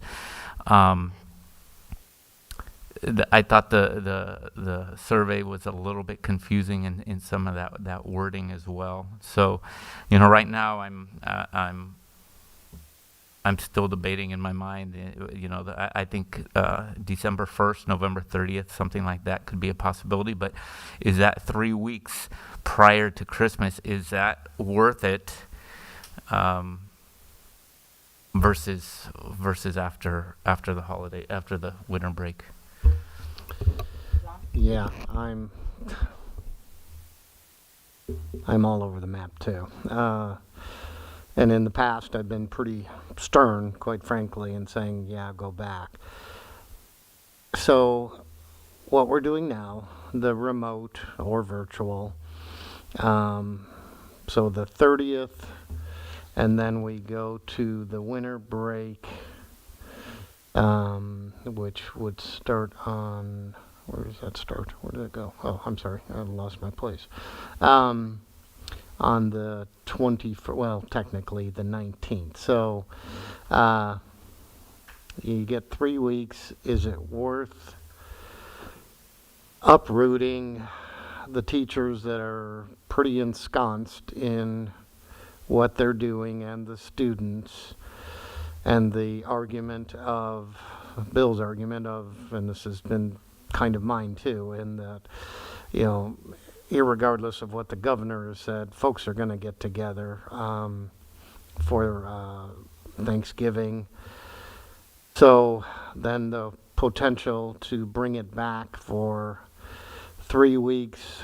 And then there's also the, and I honestly don't believe that the vaccine would be ready come January 11th. But I think we'll be done with the holidays. To me, it seems like a safer, but I'm struggling too. But as I looked at the county numbers today, last week we were, and I've tracked, we've been going up. We were at 11.5. Today our number came in at 13.1. So I appreciate you saying, Bill, that because we all have gone out and seen our prep. I think it's pretty amazing. If this was 5 weeks, 6 weeks, my decision would be much easier. But because it's such a short nugget of time, 3 weeks, I just don't know that I can justify saying, yeah, let's do this, especially, like I say, knowing that families are going to gather for Thanksgiving. So, I mean, this thing's been tearing me up since we found out we've been approved, and then even more so. I mean, and it's not just us. I mean, numbers are going up everywhere. I don't know. It's a tough one, and there is no right or wrong answer here. We all know that. You know, we're going to make somebody happy or we're going to make somebody mad, and it's not just some. Tomorrow, irregardless of however we end up voting here, you know, we're just going to get slammed. But I think I have to look at the data of the 3 weeks, and as Bill has said too, from the medical side, and I have to listen to that. You know, our numbers are definitely going up, and I know I'm being redundant, but Thanksgiving, I think, really factors into this. So, I'd like to make another comment. Can I ask the lawyer? Okay, we have our lawyer here tonight, so I want to ask.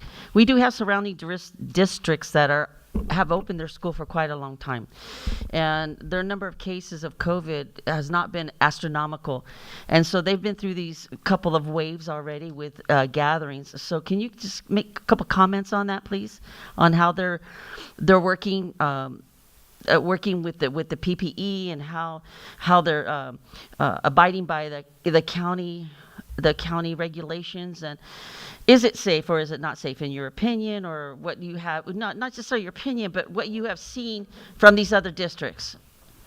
Yeah, I can give you limited opinion on that because I'm a lawyer, not a medical expert. Right. But my clients in Orange County, they've been doing this for several weeks now, in some cases, and they've have similar practices to what you have included in your protocols. And to date, I haven't received any frantic late night calls or early morning calls saying we have an outbreak and we need to close down. So I would say that's anecdotal evidence that it's going okay. I don't want to say that that's any sort of concrete evidence that it's going okay. But with the waiver application, you have been granted the county's approval to open up with the plan that you have. So, just like when Orange County opened up when it was red, there was a presumption of safety under those conditions as long as certain protocols were followed. And so I think that same presumption would exist under the waiver. It just becomes a matter of, as you all are discussing, when is the right time to start bringing people back, and what makes the most sense. And so from the things that I'm reading and I'm hearing from people as they're emailing me, is that this social emotional piece, and even Dr. Buenrostro brought the fact that one kid committing suicide. Now we have 4. The number's going to continue to go back. And if they don't see each other or have some communication with their peers, I'm afraid those numbers are going to go higher. Not only kids are, I think the more likelihood of kids committing suicide because they don't see their peers. And then they're going to be 2 or 3 weeks, they're going to have a holiday, and then they come back and they say, well, why do I not come back? So you got to look at what's thinking through their head, and some of these kids really need to have that in-person interaction. And I know that it's scary. However, we've done everything we could possibly do to ensure that. And I'm sure that if anything did happen, we'd be Johnny on the spot, making sure that that child is taken care of, that teacher's taken care of, that staff member's taken care of. And so we're in it together. We're a family here, people. And we got to look at all angles. And so that's why I'm pleading that we open up schools November 30th.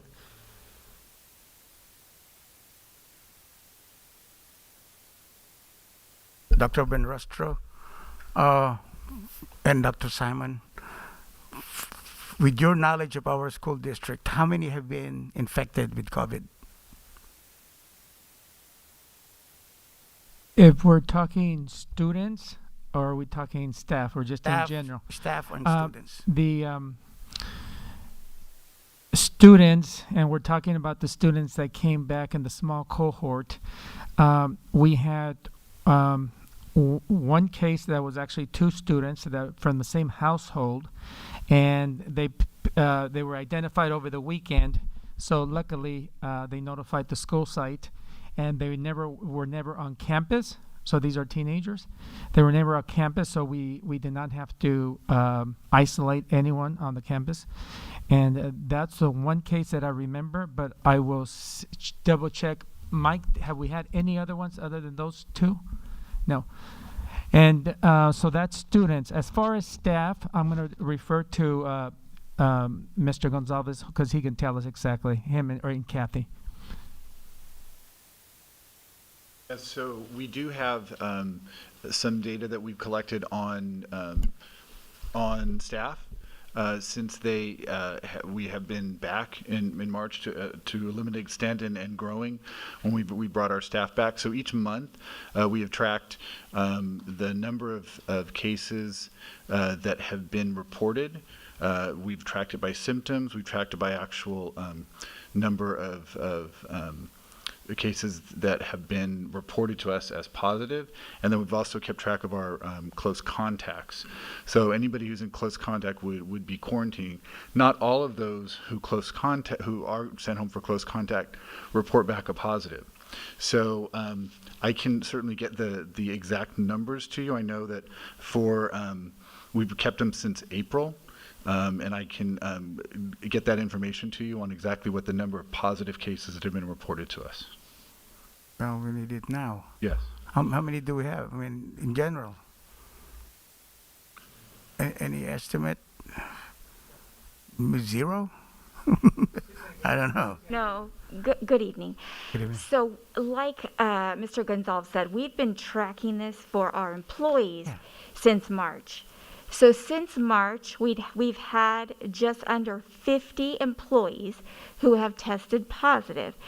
Now, primarily those employees who have tested positive basically were, for the most part, exposed outside of the workplace. As far as having a case where someone tested positive and then someone in our work environment had close contact with them and then tested positive, that is very small. That number is under 5. So 50, right? Outside. You said? But 50 employees, just under 50 tested positive. But as far as workplace transmission, again, that's very hard to determine exactly where the person contacted the virus. But as far as when we look at, someone in our workplace testing positive, and then close contact, we identify anyone who's had close contact with that individual, and then we're obviously quarantining that employee and monitor and tracking to determine, if they develop symptoms and or if they themselves test positive. We've had, I want to say 5. I see. Yeah, I think with this opportunity to have a mass testing of our staff, I think that's a good start right now, because we don't know, because we're not implementing or requiring to be tested, right? So we cannot isolate. And so with that number, that means it's in our community roaming around. And with thousands, right? Elementary, K through 6, there will be thousands of kids out there. And so that's really, to me, and then when you really use science, like Bill is here, what does science say about this? What does science say? Dr. Kaiser approved us, but it's really up to us. This is our community. We're taking that risk, and to me, there's so much information against opening it up this early. And then you go back to the data, even by trustee area. Trustee area 1, area 2, 3, 4, 5. I traced it. Most from 58% to 62%, they don't want to come back right away. In fact, my trustee area has 42% wanting to come back. But even then, 58% doesn't want to come back right away. So if you look at based on data and based on science, and you really think about this, November 30 is too soon. We're rushing. I think the psychological impact to our employees will be very high. The preparation, I know it affects kids. Yeah, there's always this all-sided things that we have to look at. But I think January, to me, is a breathing space for everyone. I'm just thinking about it psychologically on my own. In fact, we don't know, because the data also shows many wants to do it 2021, 22. There's no vaccine. There's a lot of, and you look at the data, a lot of people wanted to go for the following year, which will be too much, because the social emotional impact to kids will be too much if we waited for another year. But I think January is it's a good timing after the holiday, after we all gather together as families. Then we're ready to brave the storm, so to speak, in January. My opinion. Yeah, I keep looking. Oh, I'm sorry. Yeah. Go ahead, Lisa. Yeah, this is Ms. Lee, right? Ms. Lee? Yeah, thank you for that information. In consideration of a district with 53,000 students, and only that small amount, because most of the teachers are back in the classroom now, and in the first cases, I understand that some of those teachers were being negligent in how they conducted themselves, not wearing masks. However, the thing is that, that was something that we have to iron out. Everybody has to do their due diligence and have to do and follow what we ask them to do. And of course, no matter how you do, even if you have a family with everybody there and one person gets the flu, that's another incident. So again, we just have to look at the protocol, make sure the kids understand the protocol. But I am so intent on the idea that social emotional issues is going to far exceed the COVID counts. And that's what we have to really look at. 3 weeks, okay? I think a lot of people are not going to gather during Thanksgiving. I really don't, because of the numbers being so high. Maybe with their families, but I don't see a lot of, even in my neighborhood, I don't see a lot of people doing big gatherings. So I think for the social emotional piece, we have to get these kids back. We really do. And some of these teachers miss their students quite a bit. And we're losing out on the Zoom. We heard a lot about that today. How are we mitigating all of this loss? Okay, so then we just continue to add to the loss in between.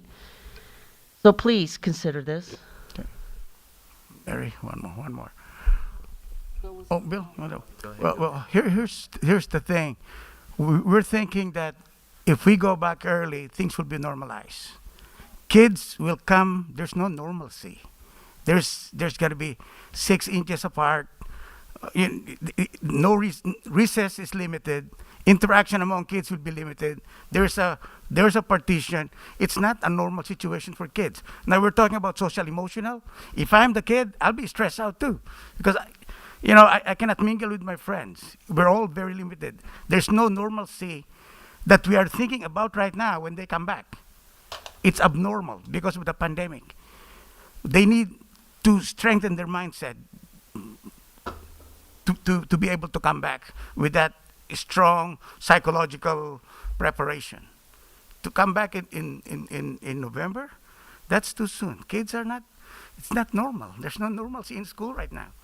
And the social emotional, they might be crying right there. You know, we don't know, but we only have to think. We're all parents, right? Our kids going back to school, that's abnormal. What will they feel? They want to go home. I think some of them are so used to and teachers and staff and students are so used to doing online, and it'll be a big disruption to these kids, my opinion. Yeah, again, I could go both ways. I'm thinking about this. I know that the remote was very difficult. It still is very difficult, but now I think there's this pattern going, and teachers and students are getting in the groove, and so I think that's a good thing. And then I think that now that's going to be a little bit of disruption whenever we start, whether it's November 30th or January 4th or 11th. It's going to be disruption again. So do we want that disruption during that 3-week period, between the holidays, or do we want it? I keep thinking now a fresh start in January, but those are again. Yeah, that's, hold on. Hold on, Alita. That's really what's tearing me, like I said. If we were looking at 5-6 weeks, my decision would be easier and clearer, but I do feel that we are in a groove. Is it perfect? Absolutely not, but I don't know that it's worth disrupting for the 3 weeks we gain. Question with the waiver, and I know the answer, but irregardless of how the vote goes, the waiver is still intact. We've been approved. So, and I don't know that we've actually said this, so I want to ask the question. So if we opt not to go back on the 30th and look to do the January 11th, is that the plan? Nobody said that or asked that. Am I making sense what I'm asking? So because that's going to determine my vote too, are we going to, if indeed, and I'm not trying to sway anybody's vote here, I'm literally asking the question. So we don't go back, or we don't do the 3 weeks. January 11th, would we